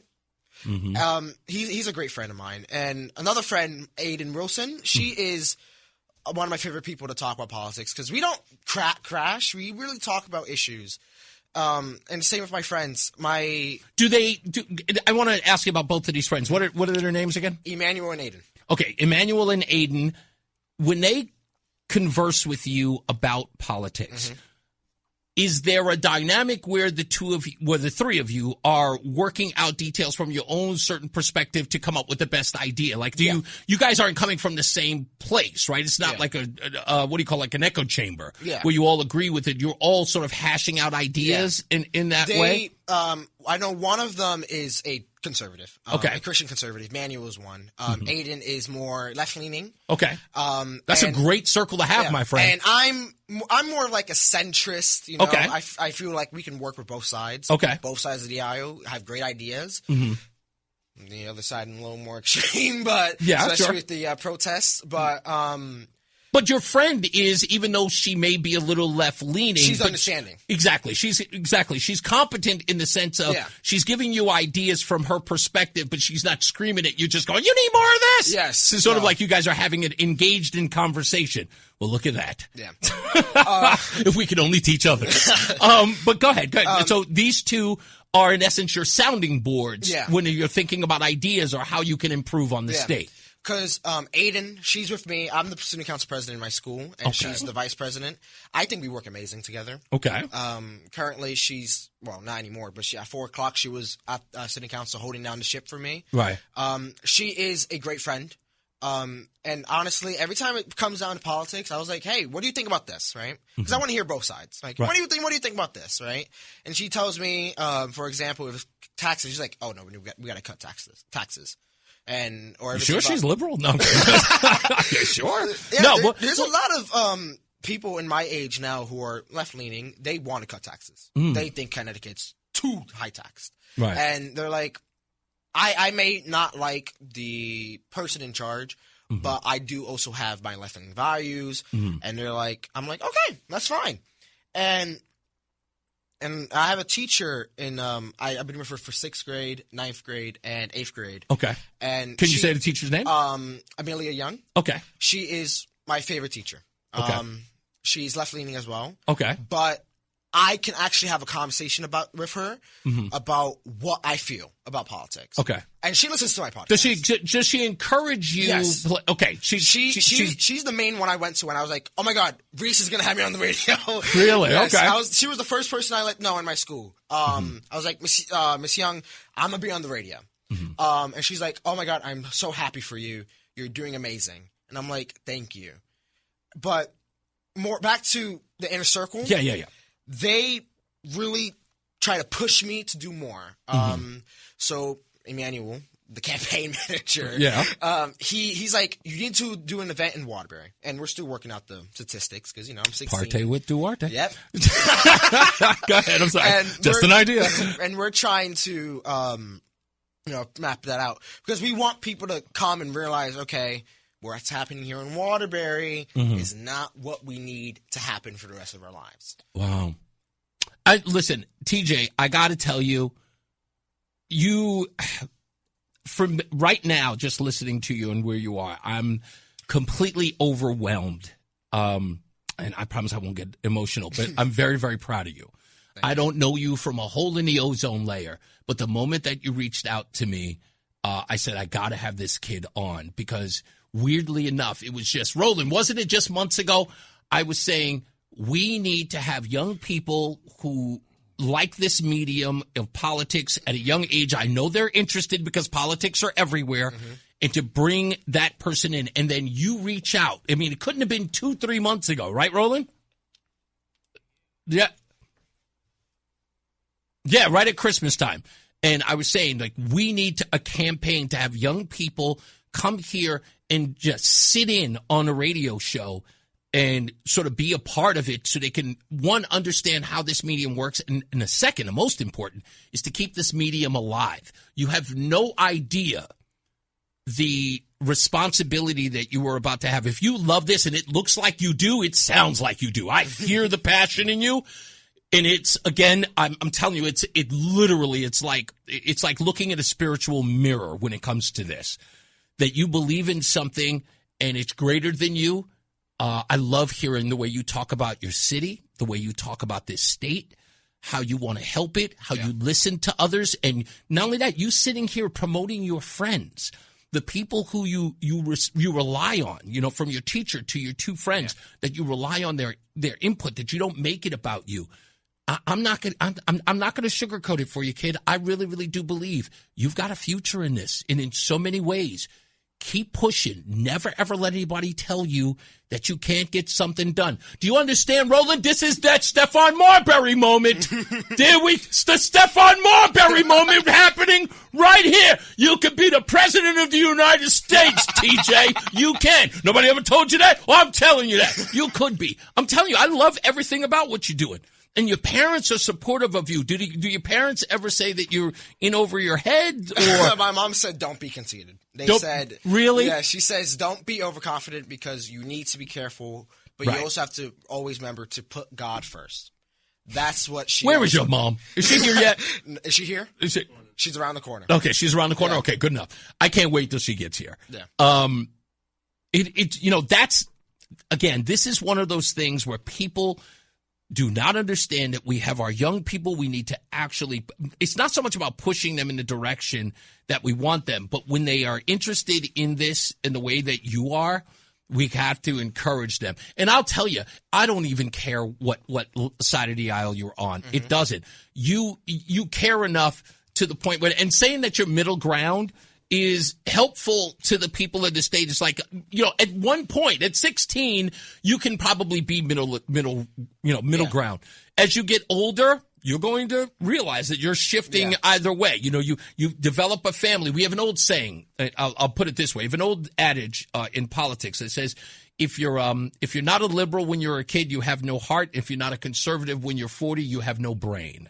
And what they mean by that is that as you get older and you start paying taxes, as you get older, you start owning property, and those things, you start noticing that you become more fiscally conservative than you would be, free-wheelie, give everything away sort of liberal. When you're young, you can be idealistic. We all need to hold hands and sing Kumbaya. That's all beautiful, and I don't begrudge any kid for feeling that way. But when they get older, they start to sort of become more, pragmatic. I'd say that what it is. And even if they do keep a lot of their sort of, liberal leanings, of course, about caring for the poor, caring for those who are in need, totally, all of us can do that. But usually they end up on a conservative level, or at least quietly do.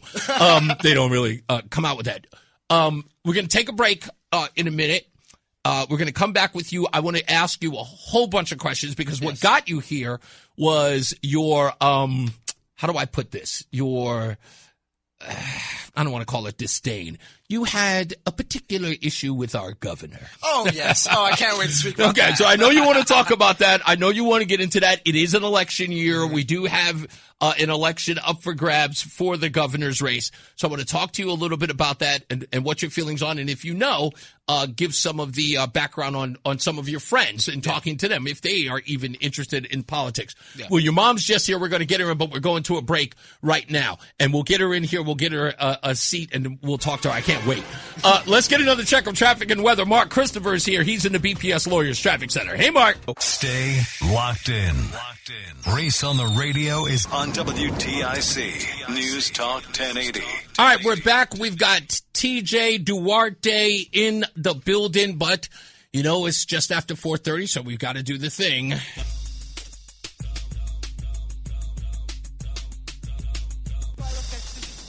you do. Stupid as can be. This could very well be the stupidest person on the face of the earth. The stupidest thing I read today is the severed leg of a banker who vanished in 1999 finally washed ashore in California decades later, identified through DNA and family records. The grim discovery closed a cold case chapter for relatives who had been searching for answers for over 25 years. Investigators noted the remains represented a bizarre 20% return on the long search. The leg was found by beachgoers and matched to a missing person through modern forensic testing.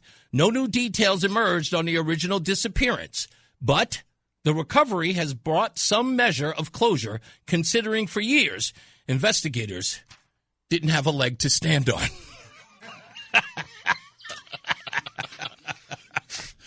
Yes, I totally deserve it. Thank you. Applaud me. I wrote that joke myself. DJ Duarte is here. By the way, Mom's here as well. Mom, swing that microphone over to you. I don't have you on camera, and I apologize for that. Let me make sure your mic is working. Is that you? Just say hello real quick. Hello. Nope, not that one. It is this one. That one there. Let me see now. How about now? Hello. No, what the heck? What the heck's going on? How about now? Hello. No, you're not plugged in. What is going on with the microphone? You can hear us? Say it one more time. Yeah, okay. I think I can hear you a little bit. Maybe that's. So, Mom, you are. Can I say your name? What's your name? Yaleska. Mm-hmm. Beautiful name. It's like Alaska, right? Mm-hmm. Okay, Yaleska. We were talking to your son earlier, of course, as you know, and he's absolutely inspired by politics. Did he get that from you, or did he shock you when you realized he was so involved in politics?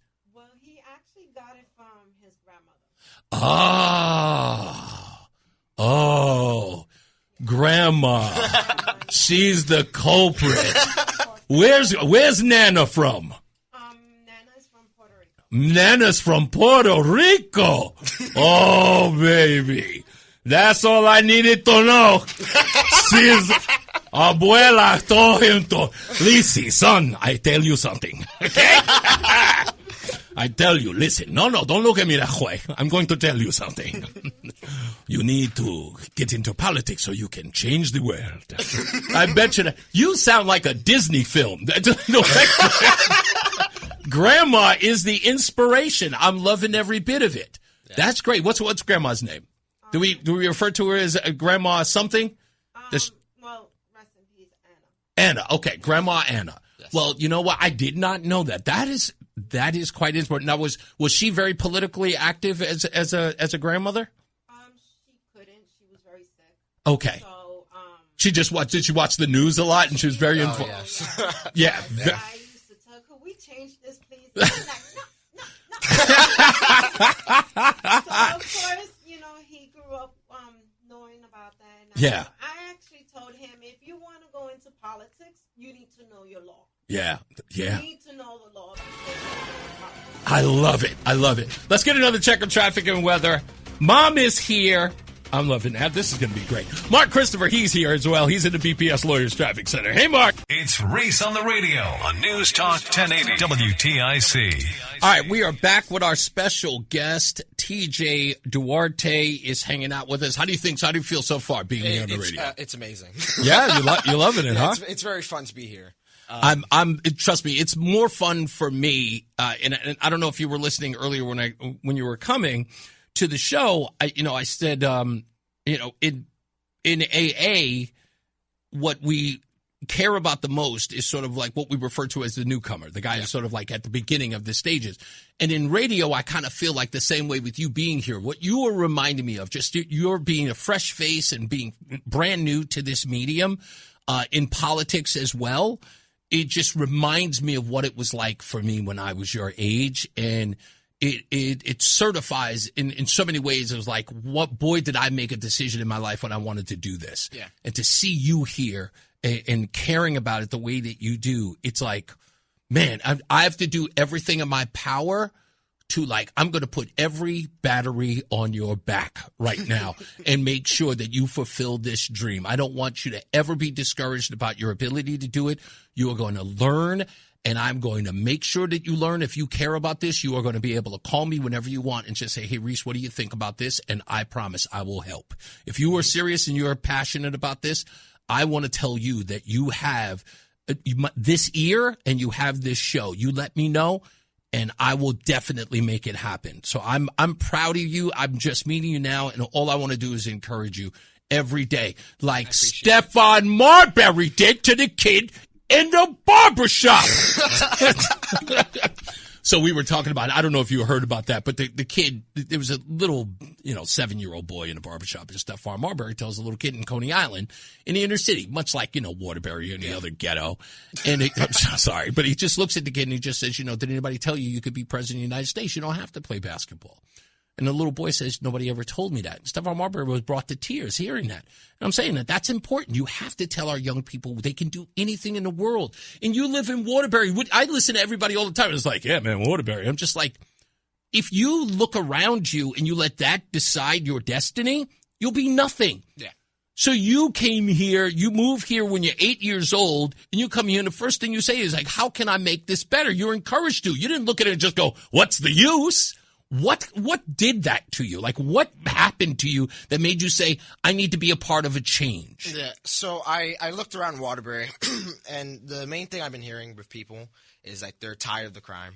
Yeah. They're tired of the communities getting overlooked. They're tired of the potholes. I did a post, and I was like, what's the most thing that really gets you ticked off about Waterbury? And they're like, oh, yeah, the potholes. I was like, okay. Really? Right. They care about that? Like the most? Yeah. And no, education as well. Sure. They're scared about the schools that they have here. Mm-hmm. They could lose funding. Yeah. They're that was a big thing that you mentioned to me when you first contacted me. My school is kind of on the roping end right now. Yeah. We're waiting until May comes to finally find out the verdict of that suspending. We'll get into that later. Yeah. But I looked around Waterbury. I was like, we can do something big here. Something can happen that can switch us from the punching bag of Connecticut. Because people like to call Waterbury ratchet. They want to call us crime-ridden, the most crime in the state. Really? More than New Haven? Yeah. They'd rather put us number one in crime sure. than put New Haven, because they're like, oh, New Haven has a nightlife. Wow. Okay.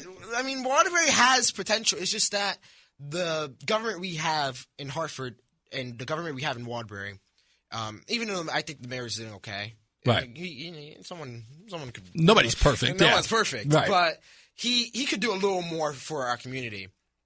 But we're getting overlooked by the government here in Connecticut. Yeah. The only times that the governor ever had been to Connecticut was for Yukon Waterbury Health when they did that merger. Yeah. And the Waterbury Main Break. Yeah. Only 2 times. So you kind of feel like, and again, I'm pretty sure that the people of Waterbury feel overlooked, and the only time anyone wants to pay attention to them, there's a potential crime. We had the 20-year, the kid who was being held hostage for 20 years. I mean, that's the only time I ever heard anybody talking about Waterbury. Like, I didn't realize we were that close to the town, until that story broke. Yeah. But I hear you, because in essence, you kind of feel like we don't always want to be the butt of every joke. We don't want to be at the center of every crime story. Yeah. We want to be able to tell people that Waterbury is a good city to come to. And if it isn't, let's improve on that so we can make it so. Yeah. And that's what I'm really inspired by the fact that you, like me, both come here and the first thing we say was, look, I think that we can make this better. Yeah. Maybe, and everyone else is going to, they're going to hate or they're going to, crap on us and say, you can't do that here. It's not going to happen. Yeah. By the way, just so I can get a feel for you, what do you say to people who say you can't come to Waterbury or you can't come to Connecticut and change it? What do you say to that? Oh, we can do it. Anything's possible in Waterbury. Anything's possible in Connecticut. Like, for example, when we actually put our minds to it, Waterbury can actually succeed in not only in having the best economy, beating Hartford. We can do that. I know we can. I know we can have the best education system in Waterbury. I know we can. We have multiple high schools in Waterbury. Yeah. I know we can be Hartford. Do you think that there's, and you being a young person in high school, and I know the kids in your school are listening, and this is an opportunity for me to even talk to them. So kids, I hope you're listening to this very important question. Do you think that there is a lack or a loss of interest in education? And are the kids talking about making it better even for themselves? Now, when I say this to you, I want them to hear this too. Because one of the problems that we as adults are hearing about education in Connecticut, Waterbury in particular, is that we don't have kids rising to they're exceeding their potential. Yeah. We're seeing record low proficiency in reading and math. I know that that's not for every kid, but we feel, a lot of us, and we don't know, but from what we hear, is that kids don't have an interest in education the way that many of us used to. Yeah. Do you think that there's something that you or your kids can do to actually reinvigorate or even tell your teachers, look, I need you guys to do this, that, or the third? Do you guys have any ideas on that? I know many students that, especially the ones watching at home, they know that we can just go to the principal for something, right? But with the way the education system here in Connecticut is so outdated, that they had to do the big switch to laptops, meaning you're not getting the information you really need. People are just depending on AI. Okay. And that, teachers just start giving up on AI. They don't. You feel like the kids are not retaining what they're learning. They're just learning what they're for whatever test or what's going on, and then it's out of their mind. Algebra right now, we're learning about some cubit square. I'm like, I don't know why I would need that, but they should start teaching kids about real life values, right? Okay. With how to handle money. Right. Okay. That's why my school has a personal. Yeah, we need to bring economics back to the classroom. Do you not have that in school? Well, we have a personal finance class. Okay. That can help you start a personal finance class. Okay. They started it. It's now a requirement for our school. Okay. That's good. They said for the high school, like, hey, you want to talk about money? We can talk about money. Here's a whole class about it. Also, you want to talk about businesses and you want to start a business of your own? Here's a class. Personal finance class does that as well. Okay. So that class is really about businesses. I kind of started. Do they use real life scenarios like the stock market or business sort of? Did they make it real world? So they have you, from what I heard, they have you like call business and be like, hey, how much things you sell of, for example, water bottles. Yeah, okay. And the company, hopefully, if they're nice enough, they will tell you. There's a movie called Piece of the Action. We'll talk about it another time. That actually does that in real time. They actually brought the school down to the business to actually see how businesses work. They need to get back to that. Yeah, I think our school is taking the initiative of like, okay, you know what? We're seeing kids are not being really active in class. Mm-hmm. Maybe we should introduce more classes, right? Okay. That, leads to more interests. So the personal finance class is one of the examples that bring back economics back to school. Yeah, it has to. A small part of economics, but it's something. I think we're the only school, in my opinion, in Waterbury that has a personal finance class. Okay. But you believe that that's something that we should expand to other... All schools in Connecticut should have a personal finance class. Yeah, I agree. How do you think that kids feel about education, or at least in your small, I don't know how big your circle is, but I think you said that pretty much that a lot of it is outdated. Yeah. Is that discouraging to kids in a lot of ways? Because there's some stuff that we be seeing, and we're like, what is the point of this? Okay, so no, I get it. Because kids, if they're not interested, that's where your break in the learning happens. Yeah, they either fall asleep or go on their phones. Yeah. They won't pay attention at all. I got you. Because there's some things in last year we had humanities. That's basically half English, half Spanish. Not Spanish. History. Yeah, and they basically was teaching us about the Industrial Revolution. I'm telling you, when I looked around my whole class, like 95% of the class was sleeping. Yeah, nobody cares. No one cares. Yeah, the Industrial Revolution is, I mean, because the Industrial Revolution has pretty much left the United States, even though it's like sort of coming back, kids can't really identify that in real time because like factory working is not really a thing unless it's car manufacturing. Yeah. You know what I mean? So it's not really like at the forefront of it. So it's almost like going back to the past to something that isn't relevant today. Totally understand that. But the thing they did differently towards the end of the year, the end of the unit for that, they started talking about AI. Okay. Instantly everyone got engaged. Okay, so so they can build off of that. They noticed that everyone was like, I don't really care about this. Right. And they're like, let's talk about AI. Yeah. And they're like, and the kids care. Let's do it. Do you think that is that something that the kids are engaged in? And I know that they probably do it for silly things like videos and all that other stuff. But nonetheless, there's an interest there to find out how they can engage and be a part of that economic fabric. Yeah. Right? I think the reason why kids really like AI is one, quick responses. Yeah. Not really have to do any research. But also it can give them a source of entertainment, right? Right. As you said, making videos, funny videos. Like, I know this is off topic, but on TikTok there's a thing called Fruit Love Island.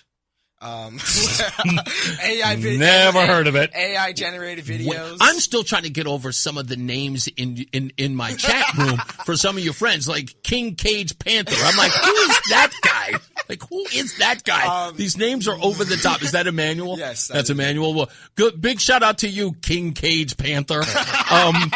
But I'll have to meet Emmanuel to figure out what that's all about. Maybe the next time I come on the show, I'll ask him to come. Please, definitely bring them by. I want to meet your friend group. Yeah, well, let's just call them your campaign. My campaign. The members of your campaign. Are they really encouraging you? Like they would be. Manny pushes me. He's like, no. You're going to be. You're going to have to do this. I'm giving you everything that you need. What an amazing three-pronged assault you guys would be able to bring to that. What's the other young lady's name? Aiden. Aiden. Okay, so Aiden, Emmanuel. Interesting. Aiden, Emmanuel, and TJ. Yes. And look, if you guys are serious, man, like I said, you give me a call, whatever.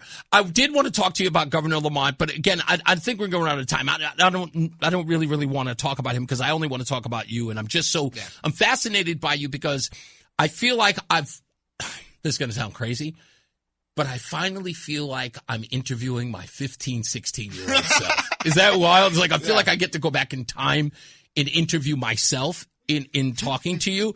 That's why I told you, I was like, you have no idea. I know you think that this is great. Yeah. For me, this is absolutely over the moon. I couldn't be more excited to have you here because I feel like I get to go back in time and actually fix something. Like, like I'm in a time machine now and I get to set the course for, the past Reese on the radio. Yeah.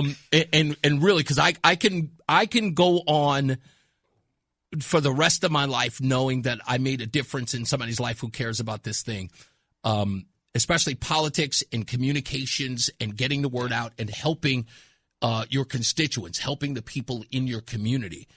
I kind of feel like this job is just like a politician's. We are public servants on this microphone.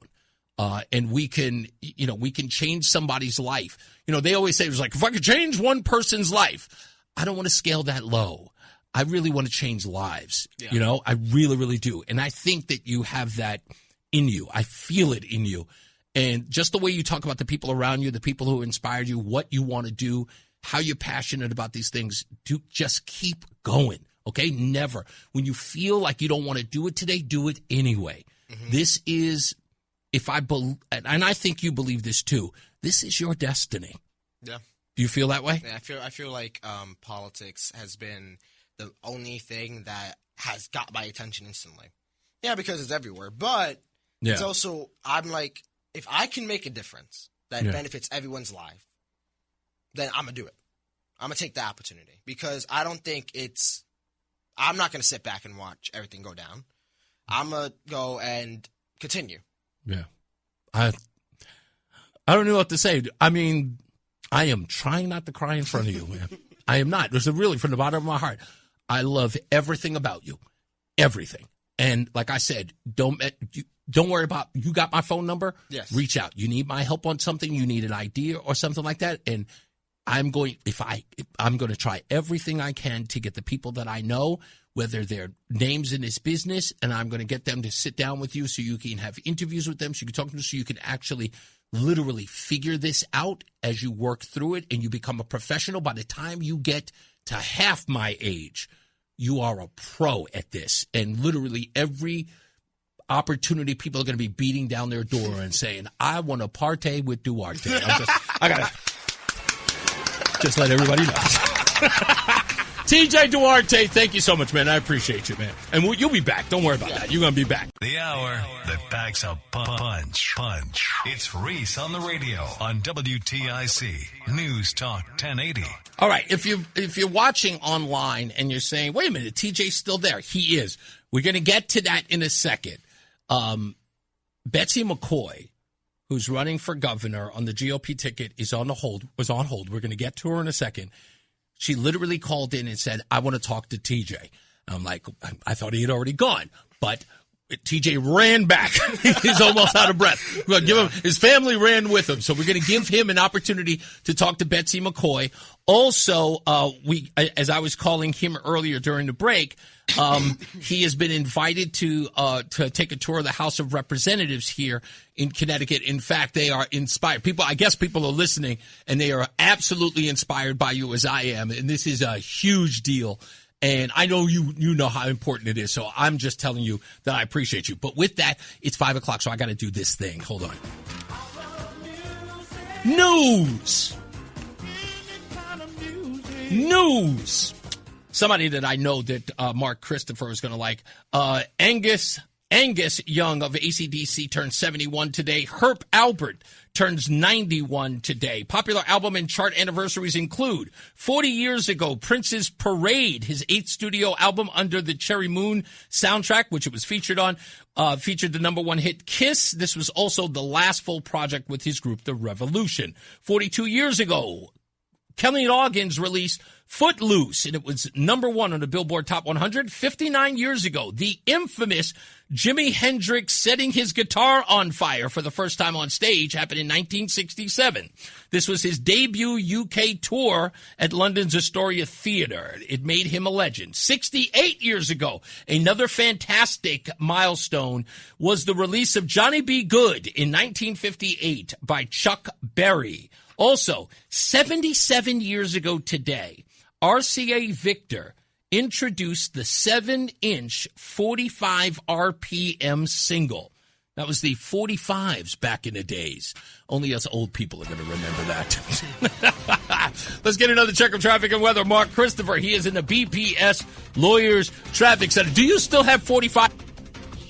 No, I gave away all my records a couple of years ago. I had a couple thousand of them. Yeah, you know what? I was just like...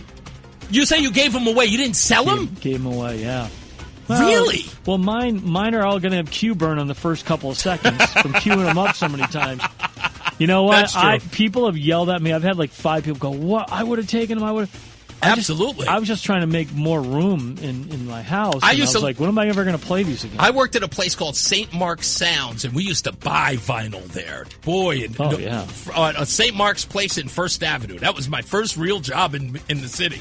Wow. You know what? I can still remember my first 45 was probably around 73 or 74. It was either Benny and the Jets by Elton John.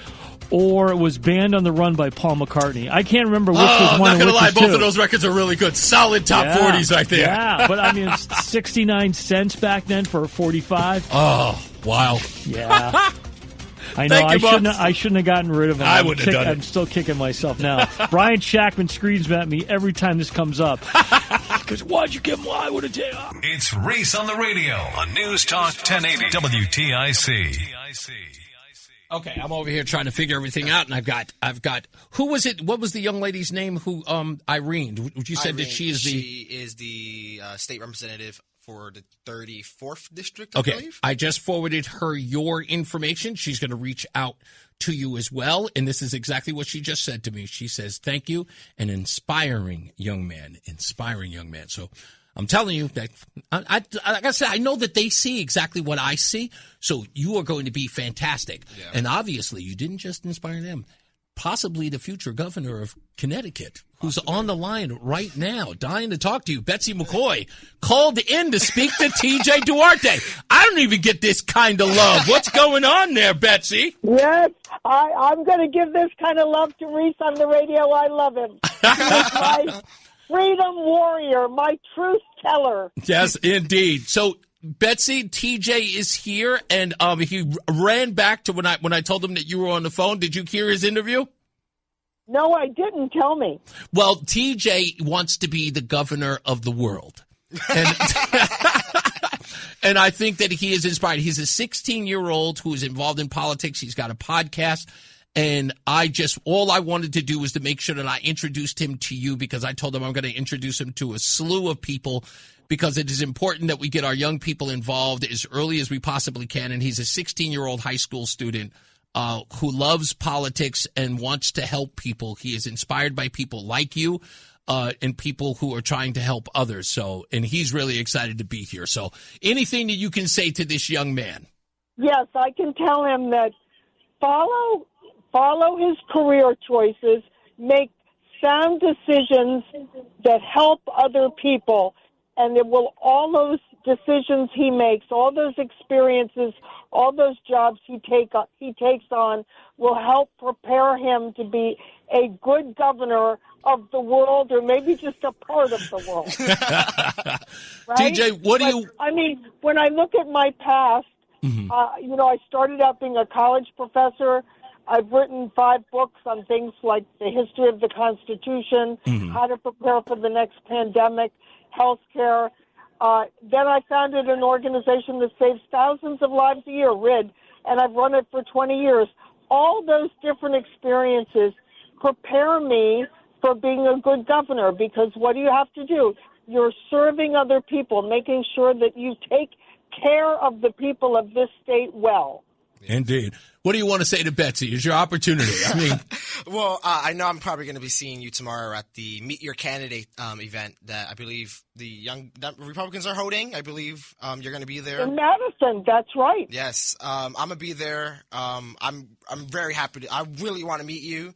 I want to meet the rest of the candidates who are running in this race to topple whatever we have going on in Hartford. Yeah, I think toppling what's going on in Hartford is the right idea. He's very, very excited about the campaigns of all three of you. And he is like me. He's just like, look, I don't care. We've got capable candidates. We need to get rid of the government that we have and get better people in there to lower taxes. Betsy, let me tell you something interesting. In my interview with TJ, he said something that blew my mind. Even high school kids who, some of them probably have like part-time jobs, even they are talking about how expensive it is to live here. That's right. It is very expensive to live here.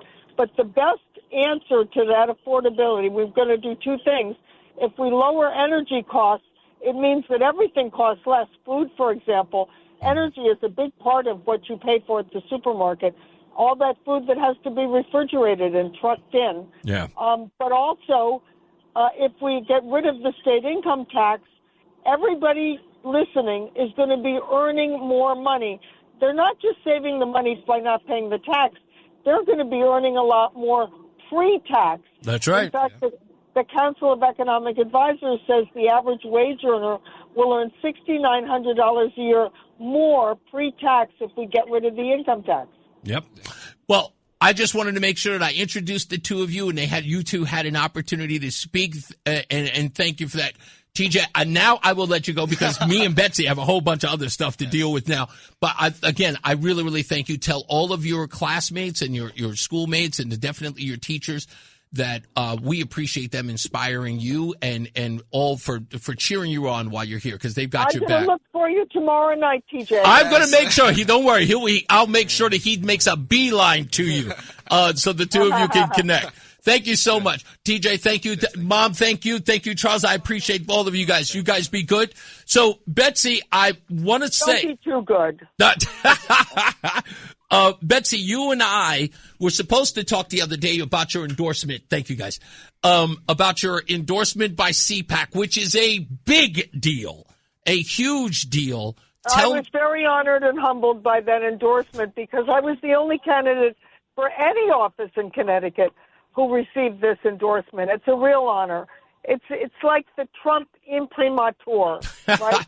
Conservative of the state. What does it change for your campaign? Because from what we heard from, goodness gracious, why am I forgetting his name? Well, Mercedes' husband, what's his name? Why am I forgetting? Matt Schlapp. Yeah, Matt Schlapp. Yeah, I don't know why I was going to call him Steve. Matt Schlapp. What we heard from him was he said that these are the campaigns, as he was introducing you, he said these are the campaigns that we are actively going to be working with in and around the country. And you were the candidate for Connecticut. Again, what does this mean with CPAC involved in your campaign across the state? Are we going to see we're going to see a groundswell of CPAC folks getting around from place to place? I think so, but let me tell you the message I brought to CPAC is this. Republicans in blue states should not be cowed by Trump derangement syndrome. We have a fearless president, probably the strongest president of this century, and he cows to no one, and neither should we. And yet I see so many Republicans in Hartford cowering into silence. They're not fighting for ICE. They're not fighting for our medical freedom. They're not fighting to eliminate the income tax. They're not fighting hard enough because they're cowed into submission. And that is not right. We have to fight hard. Do you think that a product of that is not running afoul of the press here in Connecticut, that they seem to be a little subdued? That may be part of it. That may be part of it. They don't like being outnumbered, but we're not going to win unless we go bold. You know, nobody's going to come out to vote for a little wimpy. I know you're absolutely right. It's I hear that so much from the very pronounced unaffiliated crowd here in Connecticut, who have expressed an incredible amount of frustration for the Republican Party, which is why they became unaffiliated. What do you say to those folks who are on the fence? I mean, you've gotten some criticism from even those folks for either being, too wealthy or too, from the Greenwich crowd. To be honest with you, the criticism that I get the most. Yes, ma'am. I just did an interview that's going to air Sunday on Dennis House, and he said to me, "Well, you've spent a good part of your life living outside Connecticut." And, I did a little arithmetic here in the van. I'm driving to another event. And I said to myself, well, that's true. I've gained tremendous experience in other states. Yeah. But I have still lived in Connecticut longer than either of my rivals because they just haven't been alive long enough to live longer, right? I mean, that's a good point. It's a good point. Really, was that a criticism by Dennis House? Yes, and I thought about it, and I thought, living, working, and governing in other states gives you perspective and experience. I would find that, you can bring home and allow everyone to benefit from it. It's a great answer. It is a great answer. A great response.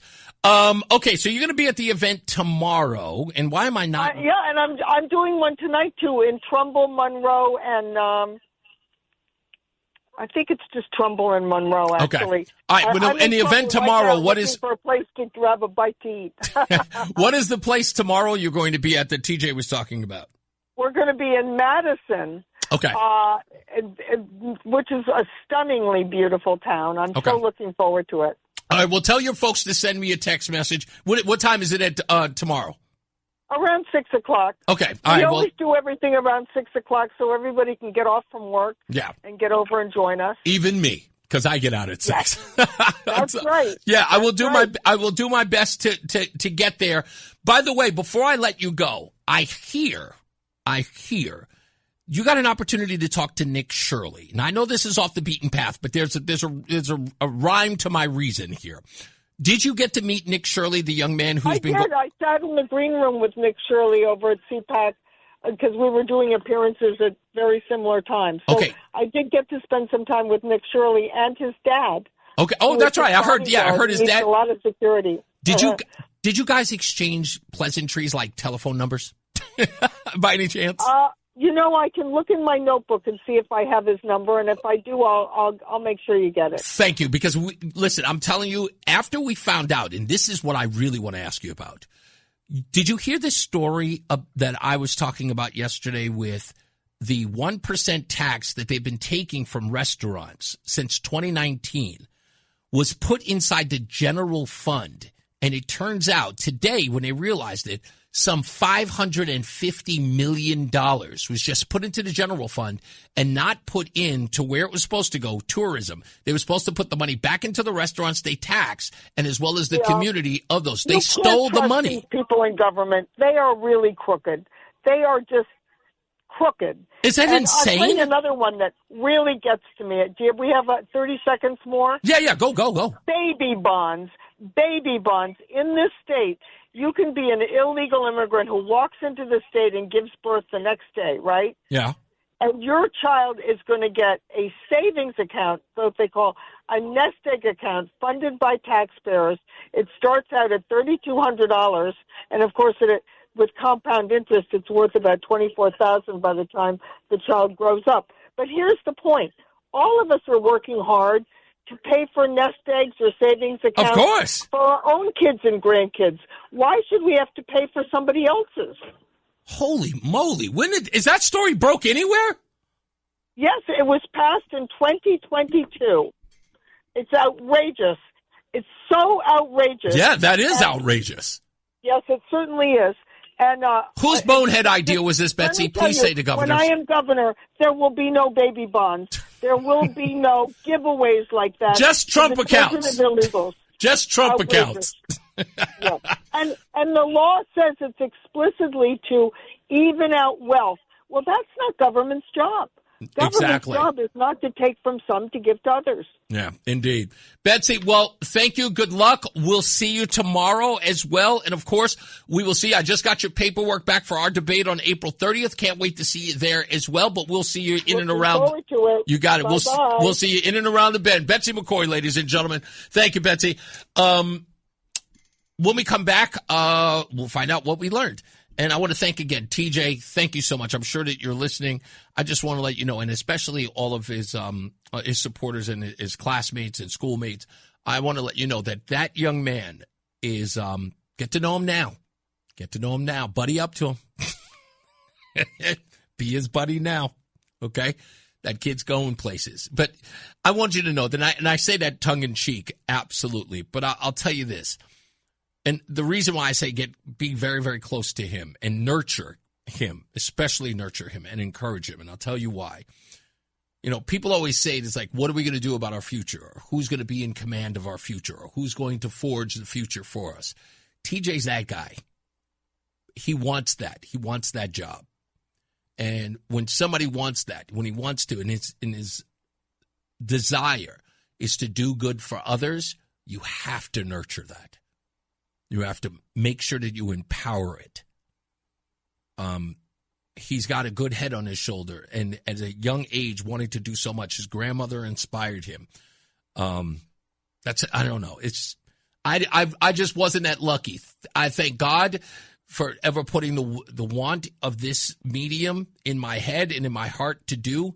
But I want him to go further than I ever did. I want him to reach every star. I want him to grab every one of them.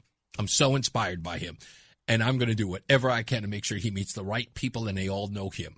And they, make him into the shining light that he wants to be. So I really, really respect him. He's going to be good. He's going to be good. Really do. Really do know that. I don't even believe it. I know it. We'll take a break. We'll come back. More news, more views. We'll wrap up the show. Mark Christopher is getting you home. He's in the BPS Lawyers Traffic Center. The Odyssey app lets you jump back to the moments you missed from WTIC News Talk 1080. Download the free Odyssey app, search WTIC News Talk 1080, and tap earlier today to get started. Now, what have we learned? What have we learned? What have we learned from this little fable? So what have we learned if nothing else, children? So what have we learned, huh? So what have we learned from that? So what have we learned here today? What have we learned so far?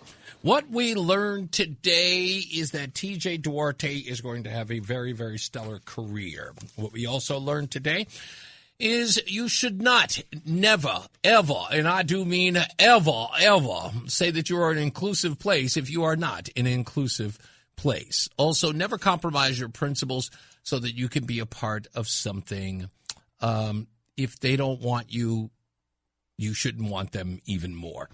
And, of course, I'm talking about Jaden Ivey. But what if? Yes, go on. What if what? He had interactions with one of the ladies there. And they got mad at him and wanted to kick him out. So you're saying that he may have had a relationship with the lady there. I'm not saying that happened. What if? What if? What if. Devil's people advocate. Don't say I said that. No. You're saying what if it was a relationship gone sour and now they're telling him to leave? Well, then he's being petty. I mean, look.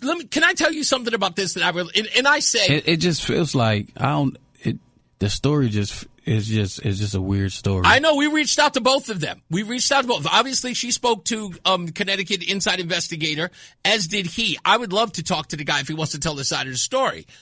But I will go so far as this. Like, I really gave her a hard time because, again, on her website, she's all inclusive.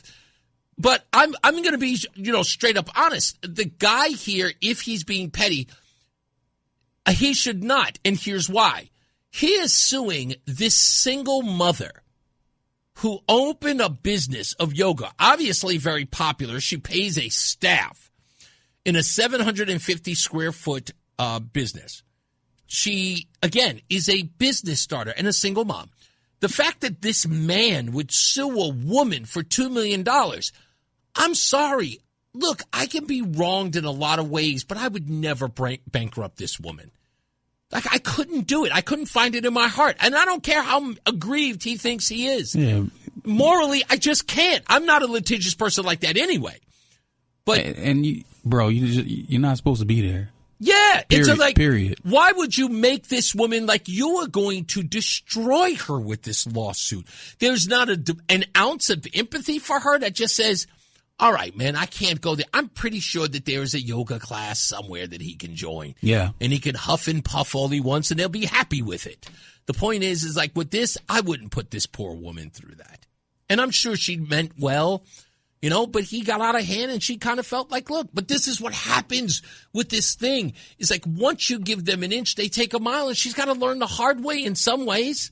I just don't think $2 million. Yeah, that'd be sad, though. If her place closed because of this. Exactly. That'd be real sad. It would. It really, really would be. But guess what it's going to do? I'll tell you exactly what it's going to do. It's going to make her bitter.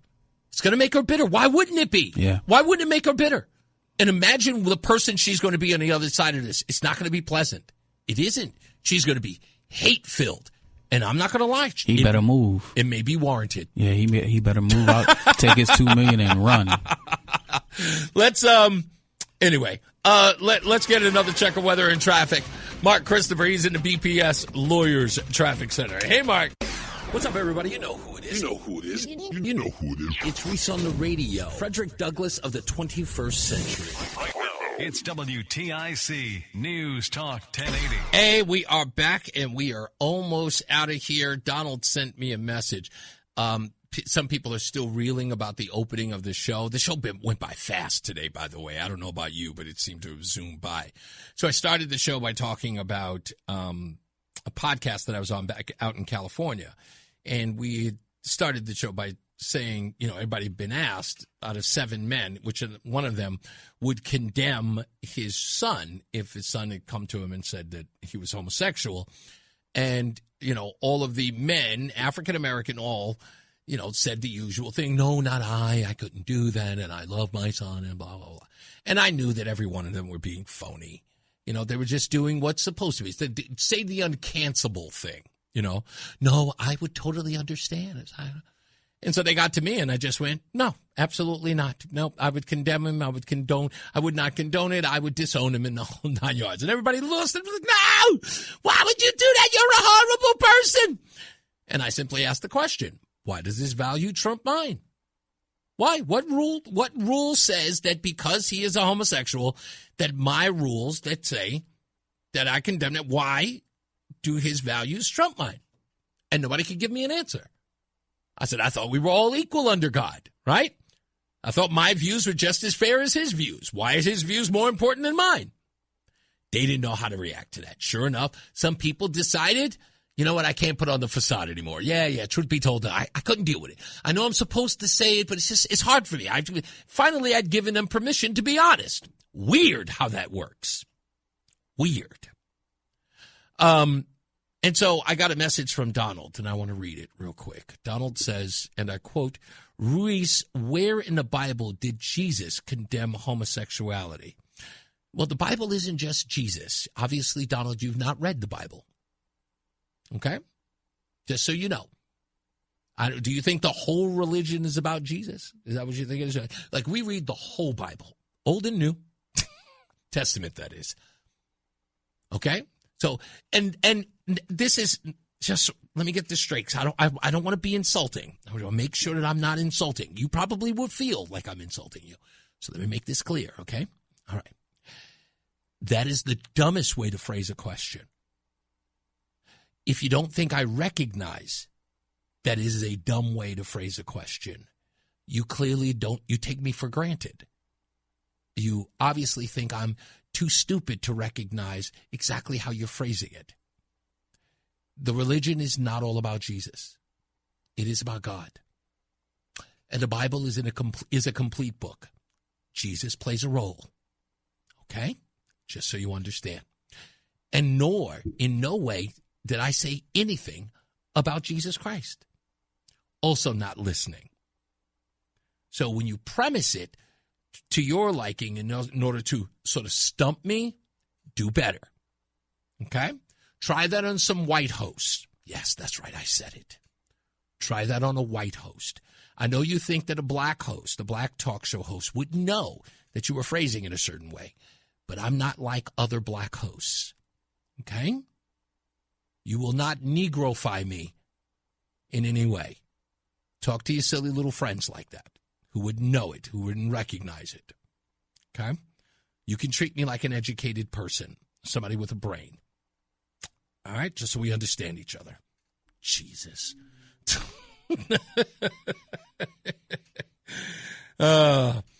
Yes, that's right.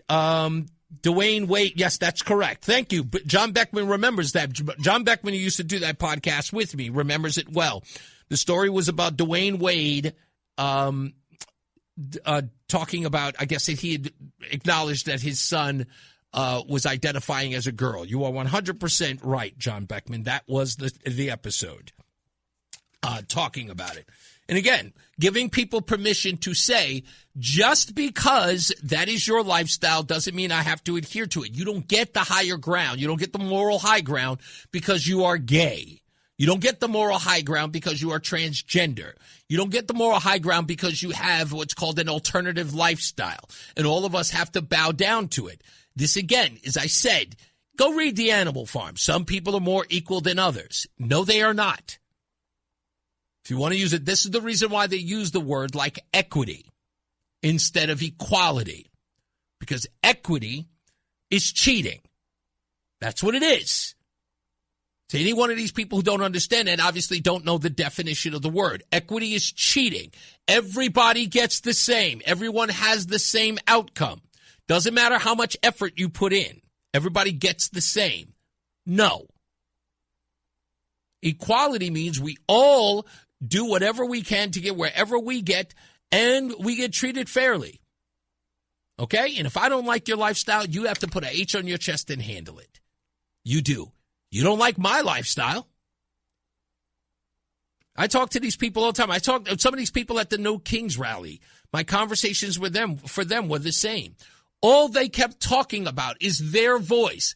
I want a place where my voice can be heard. And what we have to say is important. And we have the right to say. And I go, do I have the right to say anything? Well, what do you want to say? I want to say that I disagree with you. Can I? Well, if you have to think about it, then you don't believe in freedom. If you have to think about it. All the things that you're preaching, you don't want freedom. You want, I guess, fascism. Maybe that's what you want. And I hear these people, I see older ladies screaming and hollering about what they believe. And again, been around long enough, they should know better. But then completely going against the tenets that they claim to preach or claim to be a part of. And they're 100% against it. But we'll tell you this, what I did notice in these No Kings rallies, what I thought was very interesting, was these people were very excited to have horns honking as they drove by. They were very excited about that. They felt supported. And I think there's a little psychology going on there in all of that. That there are some people who feel like they aren't being recognized or acknowledged for what they believe. And being out there in the crowd and waving and showing their signs. And somebody honking their horn at them is like, yes, I'm relevant. And I get it. I know. I get it.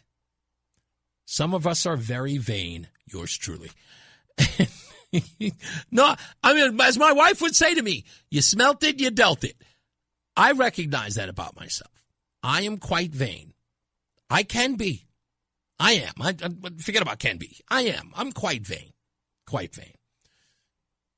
But I'm not, I have a degree of humility.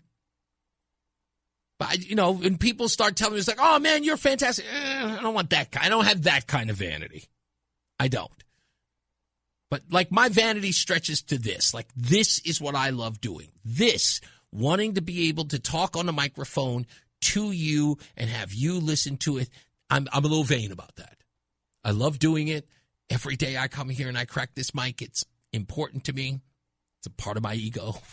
I'm very much aware of it. I'm not shy.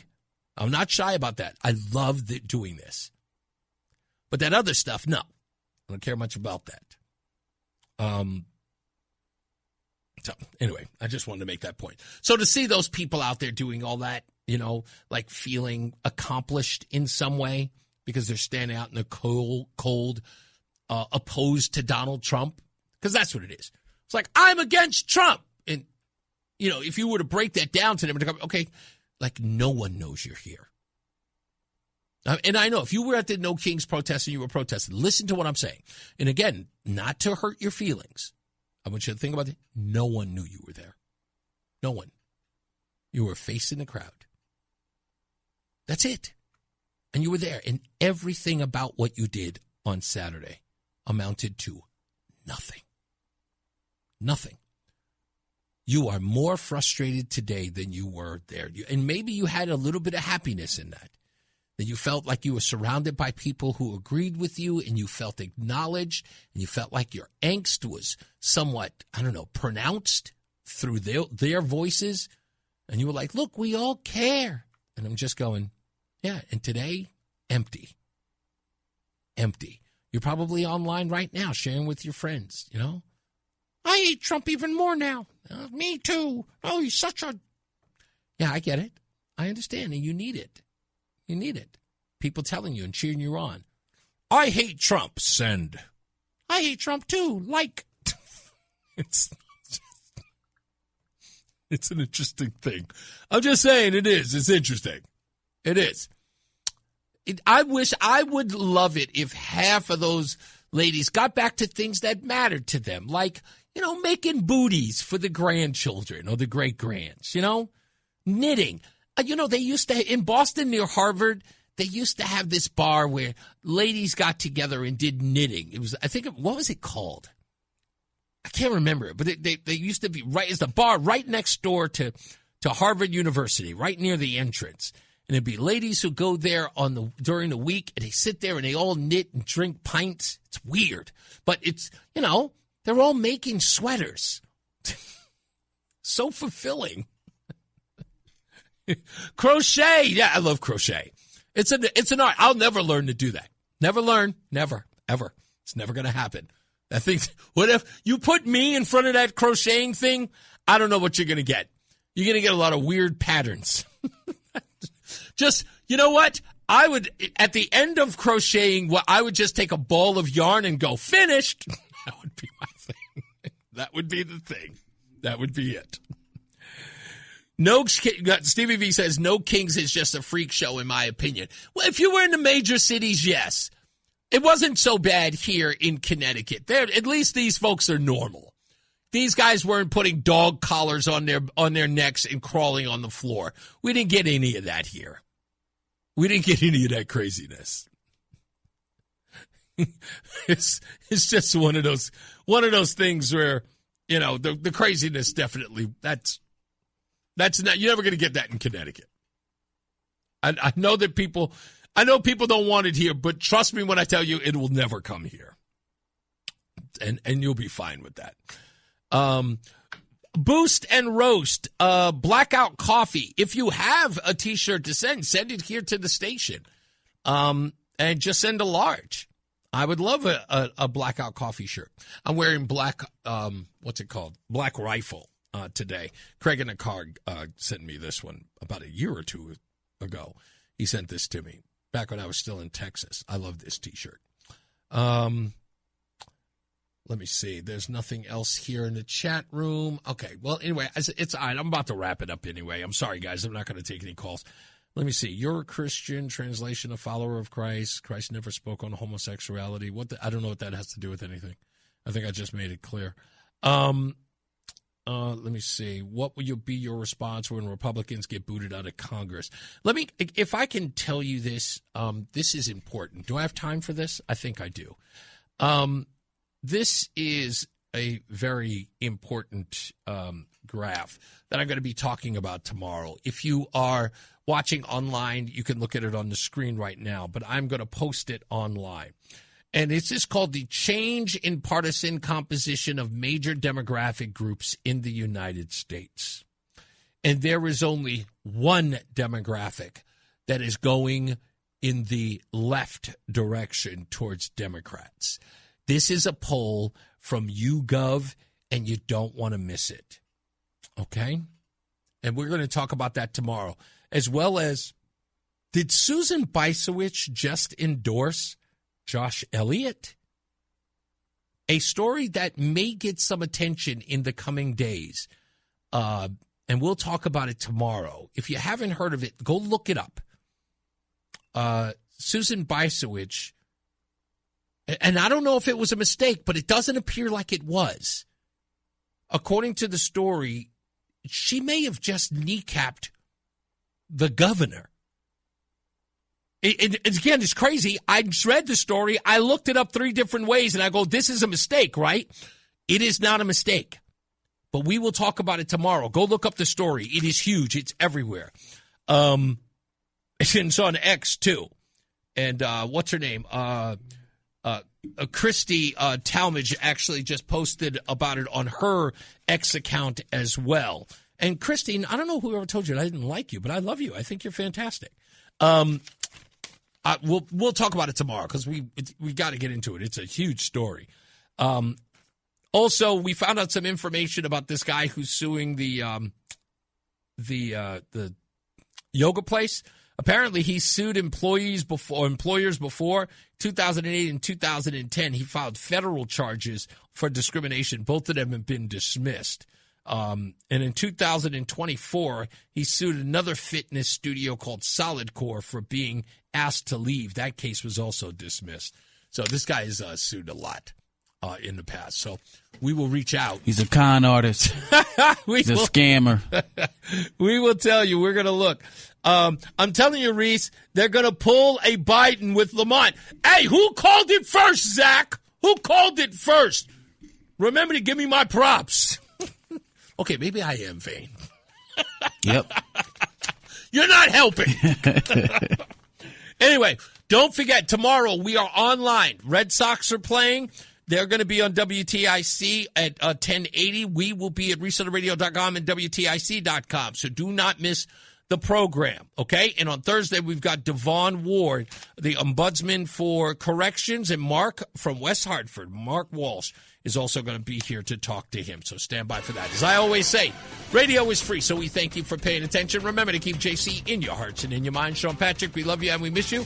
Remember that panic is not planning, so plan your work and work your plan. Me, I'm Reese on the radio. You, have a good night, pleasant tomorrow. Mark Christopher is getting you home because he's in the BPS Lawyers Traffic Center because that's where he belongs. That's right, exactly.